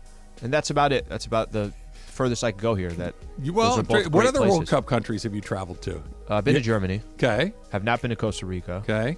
Have you been? Who else is in the mix? Australia. I've been to France. Okay. Have not been to Australia. Netherlands, Belgium. No. Saudi Arabia. Belgium's out. No. Qatar, Canada, Mexico. Canada I've been to. I've been to Toronto. Been to Mexico's out. We already figured that one out. I still feel like if the Canadians get a few extra goals after the thing ends, they might be able to jump back in there. Pepsi, the soft drink, is partnering with one of my favorites, Lindsay Lohan, to encourage people to have Pepsi mixed together with milk. Quote, as someone who loves the holiday season and embracing new traditions, I was thrilled to have a little bit of fun with Pepsi and their take on the dirty soda, said Lindsay Lohan. Would you like, Emily, I have a feeling, do you know the dirty soda? Is that something that you're familiar with? I mean, kind of. And it's also this thing on TikTok that's been going around where like people in Utah really like to spice up their sodas and put like creamer and stuff in their sodas too. It looks disgusting to me, but it's something that happens in Utah, I guess. But yeah. So people pour things into soft drinks, like they pour milk into their Pepsi along the way. This is, I'm going to date myself. You maybe know. Disgusting. Do you remember the show Laverne and Shirley by any chance? Yeah. Okay, so Laverne would always drink milk and Pepsi. And I thought that was just like a sitcom thing that they did to be gross. But apparently that's something that people do. I wonder if it started from that they just took it as a joke and then people actually started trying it. That sounds awful. It'd be a weird thing to relaunch 40 years after it's been on TV. But, I think you should check out the commercial because Lindsay looks great. Oh, I watched it. Yeah, I mean, she does. Does she look better than in the Netflix movie? Yes. Okay. I'm deeply conflicted about the Netflix movie with Lindsay Lohan. I wanted to like it. It wasn't good. I wanted to like her in it. And she's not without talent. She can act a little bit, but she just looks like she doesn't look like she used to look. And not in a normal aging kind of way, in a something went wrong along the way kind of way, which I think we all know what that was. Now I'll have to check it out. Yeah. I had no interest Please before. explain. I'm just kidding. I don't need to. The internet will explain it for me, right? She's had a rough couple of months and years and decades. It just kind of goes that way. Let's see here. Christmas Vacation came out on this day in 1989. Do you have a classic Christmas movie that you watch every single year? Growing up as a kid, the Home Alone was like my time, right? So if it's ever on, leave it on. But you don't like, hey, it's Christmas season, let's get Home Alone going. It just, it's got to be on. Way. Yeah, it's got to be on. Emily, do you have one that you like? It's the holiday season. I got to see this. A Christmas Story. My parents and I always watch that one. For Love sure. A Christmas Story. For sure. Taylor? It's a Wonderful Life. Okay, that's a good one. Christmas Story for me. Christmas Vacation for me. I always see those two. Freaking hilarious. And you know what? The kids, I watched it as a kid. My kids have watched it, and I'm kind of in the Home Alone category here. Cousin Eddie's great. The Grinch. The animated Grinch, right? The original Grinch. When you're a kid, it feels like it's an hour and a half. I think it's like 15 minutes long. It's super short. Do you like the live action with Jim Carrey? I never saw it. I never saw it. As far as like, live action animated feature stuff, it's not terrible. It has good music, good actors in it. So It's fine. Yeah, anytime you have an actor that's got like that really crazy makeup on like that and the prosthetics, okay, it's weird. But Jim Carrey does the majority of that facial movement himself. So like someone stopped him in the street the other day and introduced, oh, this is the guy who played the Grinch to her child. He did the Grinch face. It's just that he had to put on makeup, like the green makeup. Everything else, his face just contorted, and it was really creepy. Maybe I'll give it a shot. You're not a Christmas Story guy? You don't like the leg lamp? You'll shoot your eye out. There's that and the cool glow of electric sex fudge in the window. I think you get stuck with like what you grew up with. Yeah. That's the one that I, like I said, like kind of more the go-to, but maybe this year. What is it? TNT or TBS plays it all on a loop month, for right? Well, literally, it's just one after the other for a couple 24 hours. Christmas Eve, Christmas Day. It's a long day. Today is National Pie Day. I feel like Thanksgiving's kind of National Pie Day, right? It's when you eat them all. Where's our pies today? You get one pie. That's easy for me. Key lime? Yeah, that's easy for me. I like the only pie I don't like is pumpkin pie. But by the way, is that we were talking about this, right? It was Beto and Funches. I didn't like it. And wait, you liked it or no? No, I'm not a fan. I think it's disgusting. I think maybe it was just Funches and I like it. You do? Yes. Ugh. No, I'm not. I'm not going out of my way, but I'm not churning down pumpkin pie. But I think you answered your own question. Are you saying you're not going to? Somebody comes, they bring a pumpkin pie. You're like, no, I don't want to touch that. No, thank you. That means you really don't like it. I deeply dislike it. Then I will eat pumpkin pie. Yeah. My favorite is the Mexican chocolate pie. If you put a little bit of vanilla bean on it too, ooh, that's great. Like cold vanilla bean, and it's usually a cold pie as well. So I don't know. I don't know that pie. So essentially, it's just like a chocolate pie, but it's like really pudding. No, it's harder. So it's more. It's like it's more. It is softer than fudge, more hard than pudding. It is really good. I would suggest you try it. It's like really deep chocolatey flavors with that crust. Is it really sweet? No, it's more dark chocolatey. Oh, so I think you'd like it. Where does pecan? Love it. Yeah, I love it too. Love it. Can? Why do I feel like? Are you pecan or pecan? Pecan. Yeah, Emily. Pecan. Pecan. But you just said pecan. Yeah. Before. Yeah, but I see myself. You want to be a pecan guy, but you say pecan. Pecan, like Emily should be a pecan person. No, She's I from am the pecan. South. No, I am pecan. Yeah. Yeah. You literally said it a minute ago. Yeah, I am pecan. Pecan, Taylor, or pecan? Pecan. Yeah. Only Emily should be allowed to be pecan because she's from the South. By the way, we're eating that with ice cream, right? We're not just going to have that, just the regular pecan pie. I don't have to have ice cream on it. On pecan pie? Yeah, I don't have to. Ooh, pretty good. Pretty good. The Rock bought every Snickers in his hometown 7-Eleven because he used to rip them off when he was a little kid. Which I like to make good. I like that, but I don't know. What happened? Because I think you and Emily, I just feel... We talked about this a little bit yesterday. I like The Rock. Mm-hmm. I like a lot of the movies that he's in. I think that he seems to be a genuinely nice guy. Mm-hmm. But enough already. Oh, no, there's very aware of enough. Camera. Yeah, the cheat meals on Twitter. I didn't know that the camera was on. Exactly. Yeah. It just there hits a saturation point where it's like, all right, enough of that. When him and Kevin Hart are together, hilarious. Like they just do.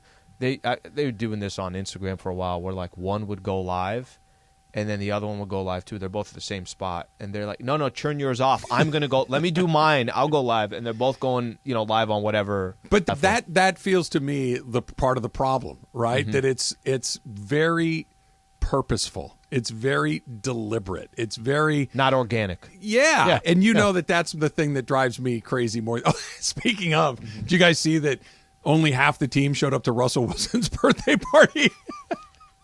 That there was a report that his wife threw him a big birthday blowout. Okay. I guess it was last week. Off day for the team, so it's not like anybody had anywhere else to be. And according to the report, about half the team showed up. You think that's true, or you think that's just another article that somebody wants to... It's a great question. I feel like every article is something like that. Well, now the articles are they going to bench him, which is exciting, which of course not. They just gave away everything they ever had. I kind of lean towards what you said. That felt a little fake, a little contrived. Let's do a little Super Crosstalk. ESPN AM 710 Los Angeles. KRDC AM 1110 Pasadena, Los Angeles. K256CX 99.1 FM Pasadena, Los Angeles. It's the greatest segment in LA sports radio history. Oh my God. When the shows come together for magic on the radio. It will only grow stronger. Super Crosstalk. Are we ready for Mason and Ireland to join Travis and Slee? Super Crosstalk begin. It's time for Super Crosstalk. Mace, are you there? Come in via Comrex. I am here. I'm not able to woo yet. I intend to do it starting on Monday. Sounds a lot better. We'll come back. Yes. You sound much better. Yeah. Yeah. No, it's. I'm definitely coming around. Last night I only got woke up once by coughing, so I think probably on the mend. I'll be able to go to the Rams game on Sunday and then be back in the studio on Monday. It is such a different experience doing the show in the studio versus no at home. question. Yeah, in the studio. Couldn't it's agree more. freezing. Yeah, I'd rather be. Is it cold? Did you see a penguin? I'd rather fine. be in bed with my Comrex next to me, but that's just my me. hands inside my shirt right Yeah, now. you look like you're a little uncomfortable. It's so cold in here. we Does were. Momo have a mic, or is she just gonna sort of? Oh, is her I'm mic the not on? It seems like Yeah, it's on. I can hear there you are. There you Yeah. are. Sorry, I Yeah. wasn't hearing you for some Yeah, reason. yeah. Momo. Favorite pies. We just went through today's National Pie Day. Are you I'm a pecan, Mace? Yeah, I'm a pecan pie guy. Ramon, are you pecan or pecan when you say that word? Oh, pecan. No, pecan. Pecan, me too. Yeah, pecan. Yeah. Pecan pie. It's my No, favorite pie, by the way. It's not my favorite pie. Oh, so good. I like a good. Like a berry pie. Those are good. Like a strawberry or a cherry or something like that. Boysenberry. Yeah, Those like are a good berry pie. It's got to have. I have to have ice cream with Of course. it. You see, Have to. I looked at Al like he was out of his mind when don't he have said to. no ice And cream. I Yeah, I you do- heat it up a little bit. Sure, it melts a little yeah. bit. It's terrific. Oh yeah, so, the It's olive terrific. note. And then I really really do love banana cream pie. I don't like It's bananas. good. I can. I like You can I'm have good my with that. slice. Yeah. Yeah. Key lime. I'm a key lime Key guy. Anybody lime. want in on that? Yeah, And oh, key lime definitely. is awesome. Yeah. You know who's got great key lime pie is California Pizza Kitchen has got Really? good key lime pie. That's yeah, super random. Award winning. Yeah, Slice of I know because barbecue I've chicken ordered pizza? it delivered to the house. Wow. Just the pie. You ordered just the pie. Just the pie. Send me a couple pieces of pie. Okay, so here I was just going to say, do you get a slice of pie or do you get a pie? No, I get a slice of pie. I'm Okay. not that out of control. Well, you could believe put it that. in the I fridge don't for a believe couple that. days. You I have some semblance of discipline. You should have them send it to a different California Pizza Kitchen. Very good idea. And then go pick it up from there. Take a page out of Al's book. Yeah, Absolutely. I like that. We have I a like we have that. a chef here. Trav Well, brought nice. in some turkey chili. I repurposed some Thanksgiving leftovers and made a little chili, and it was I was telling these guys about it, and they That's said good. bring some in. It was they ate it, so it couldn't have been Pretty good. terrible. Yeah, my at least. mom. Our leftover thing is my mom does a shepherd's pie with all the mashed potatoes. I love that. Oh, that's good. Too. Yeah, so she takes all the leftover mashed potatoes, does some ground turkey or ground little whatever, peas and all that stuff. corn, in peas, there. Yeah. and tons of cheese and lots of gravy too. I'm assuming. Yes. We don't do the gravy. We do it with tomato sauce. Oh, I've so never it's had a shepherd's that. pie with a tomato sauce. It's almost like it's a cross between like your pot pie and a lasagna.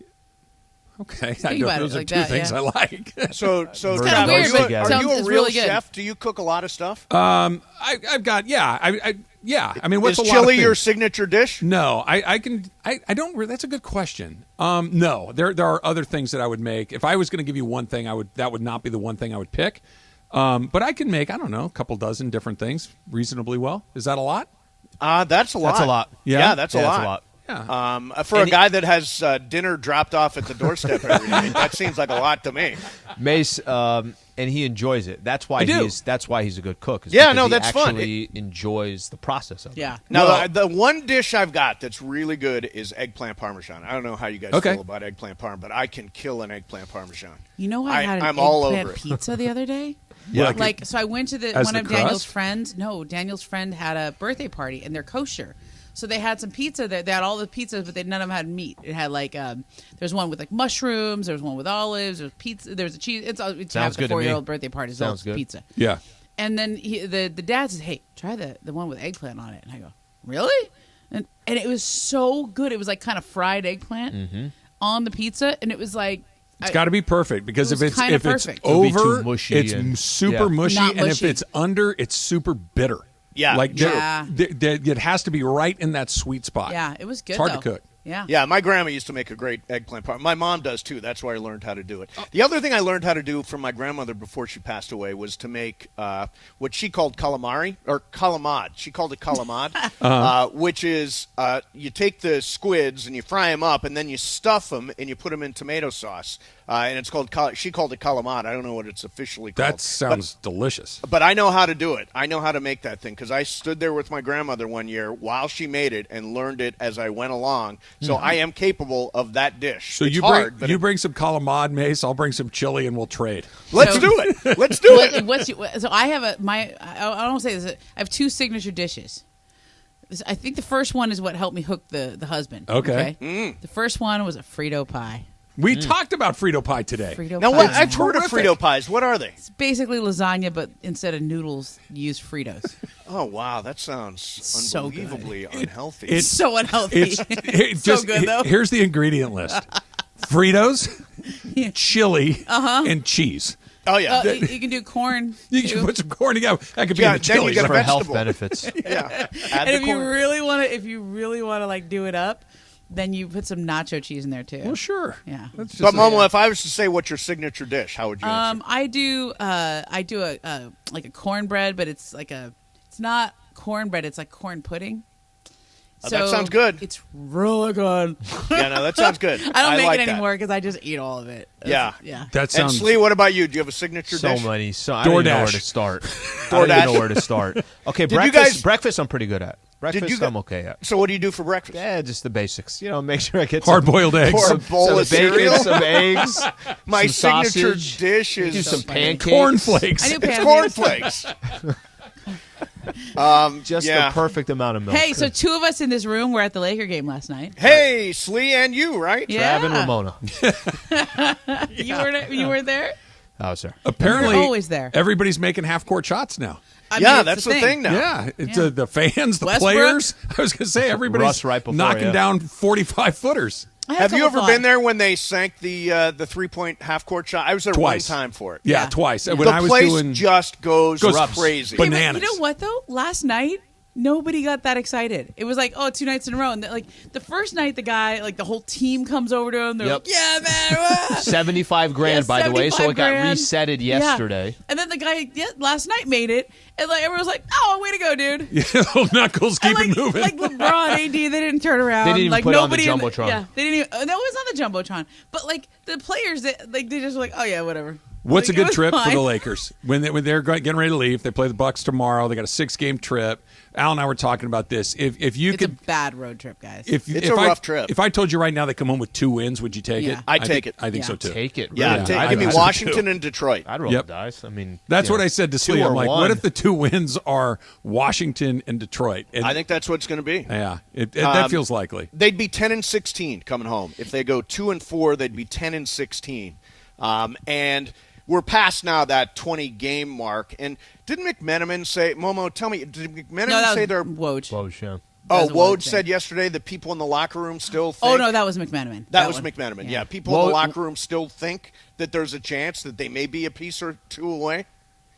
Yeah. I think he wrote you that don't in sound his... convinced. I mean... It's before the I Pacer. watched them That was before play. the Pacer game. Yeah, it was before the Pacer. Mm-hmm. I watched them play. And there's just... Yeah. Do I think that they can get much closer to respectability? Could they get into the play-in tournament? Yes.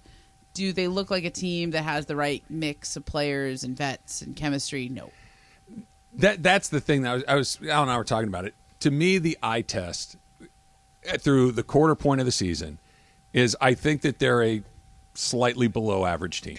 I think that's what they are. And maybe a trade or two takes you from slightly below average to slightly above average. Yeah. But what's the point of that? Because I don't think that they're good. I don't think that they're even a little bit better than that. I think they're they're not terrible, but I don't think they're very good. But you know what I don't know they've how much become? you tinker with that. They've become kind of entertaining. Like More LeBron so than was they great were. last night. AD has been great lately. Austin Reeves is a great story to Yeah, follow. he is. When he's playing, Lonnie Walker's really good, and you see a future for that guy. So there are pieces there that you're like, yeah, there's an entertaining team here. I think on any given night, AD and LeBron can knock a good team out, but I don't think they can do it. But isn't that the great question, Mace? The idea of what you said, they are an entertaining team that on any given night can beat somebody. At how much of your future capital do you want to spend to take what you just described to turn it into something a little bit better than that and maybe extend what that is through a longer period of time at the expense of we can't actually compete at the very highest level? Yes, I do not question. want to use the assets at this point on this team and this group. I would hold the assets. I would keep my powder dry. I have a feeling that the way they're playing now, at least, they can be the 9 or the 10. I think that's totally possible. Do you want to make a deal and wind up the 7 or the 8? It really doesn't buy you that much unless you can get to the 6. We'll say this about the West, and I know teams will get healthier and they'll get better and everything else.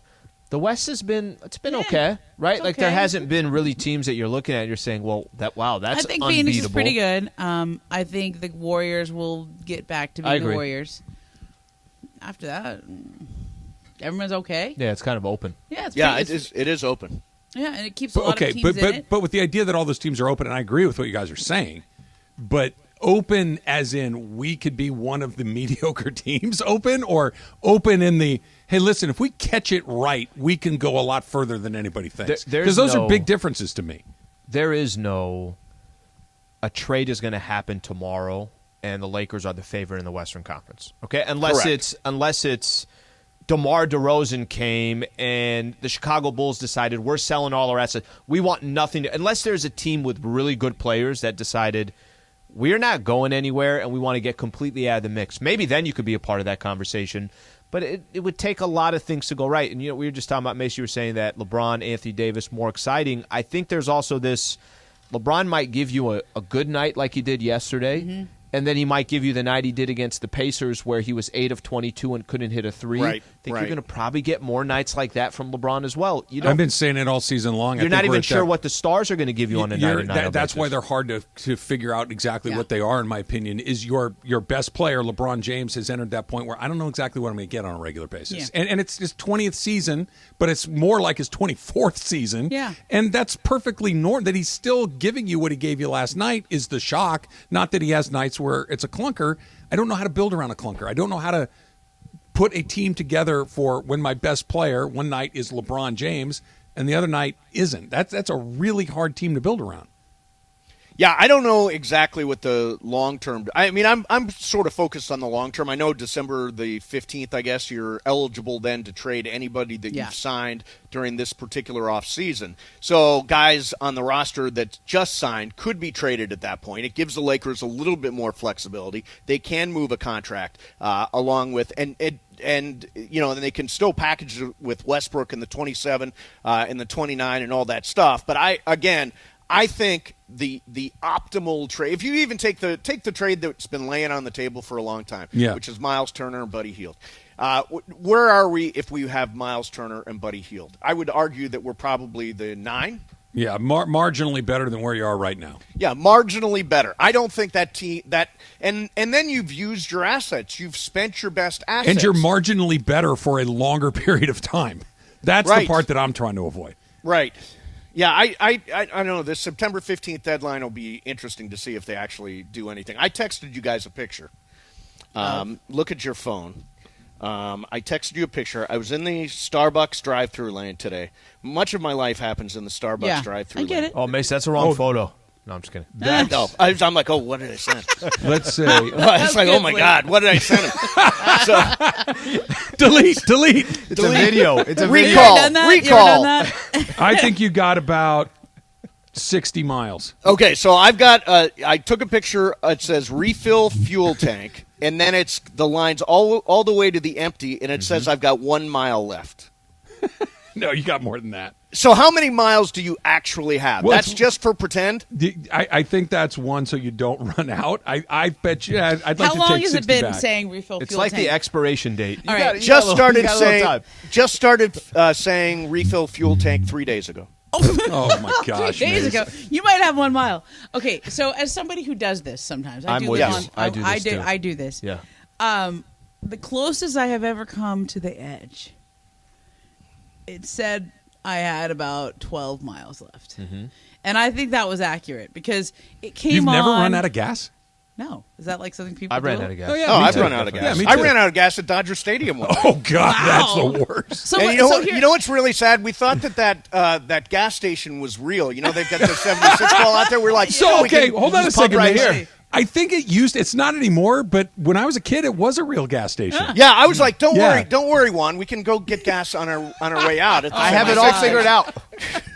I've got a plan. Wait, it's not real? Not anymore. No, I don't it's think not. so. Yeah. It's just a big orange, yellow, big orange It's 76 ball. Stupid. Yeah, No station. Functional. It should really be a real gas station, and they should definitely convert it to an EV station. Yeah, a little supercharger. Yeah. Mace, the fact that you're on the right side of the E. Oh yeah, you got some time. Yeah, you got some time. If it doesn't go to the other side of the E, that's when you know I would you're go in to trouble. Palm Springs if I were you. You think I can make it to Palm Springs?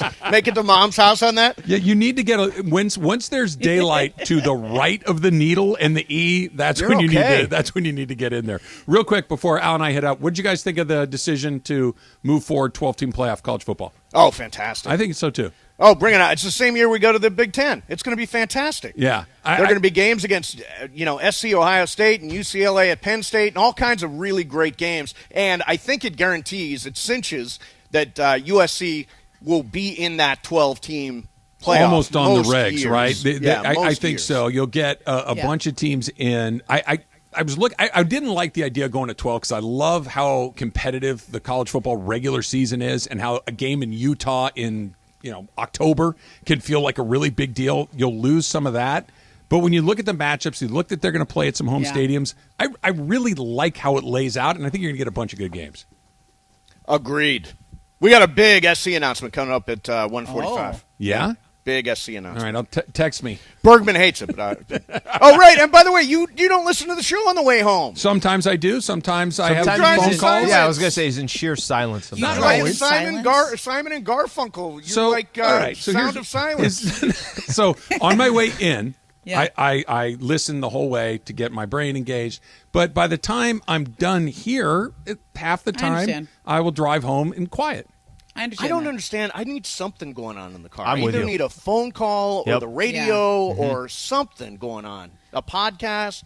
Yeah. There's so many phone options. call. I never go in silence, but I oftentimes I do talk to my mom and my brothers on the phone. Emily thought that I had lost my mind when Michael and I, my youngest son, we were driving. He had a baseball tournament in Phoenix, and I drove from Phoenix to Palm Springs. He fell asleep, and I drove the entire way in silence. She thought I was a serial killer or something. That is weird. That is more weird. like when I get home, I don't want to talk to anyone. I don't do that either. I'm that. Like Nevin will be like, "Hey, how was your day?" Blah blah blah, and I'm like, "It's good." Yeah. Are you guys? No more words. Are you guys both in tomorrow? Yeah. Okay, so we'll talk about this tomorrow. I just remembered I got an invitation, Mace, in my mailbox yesterday. They're having a Christmas block party on my street. Oh, and really? I'm having a dilemma on whether or not I should attend. Oh, You're that's definitely great. not going to go. Let's definitely talk about that tomorrow. We will do it tomorrow. Mason and Ireland coming up next. Momo's in. We'll see you tomorrow.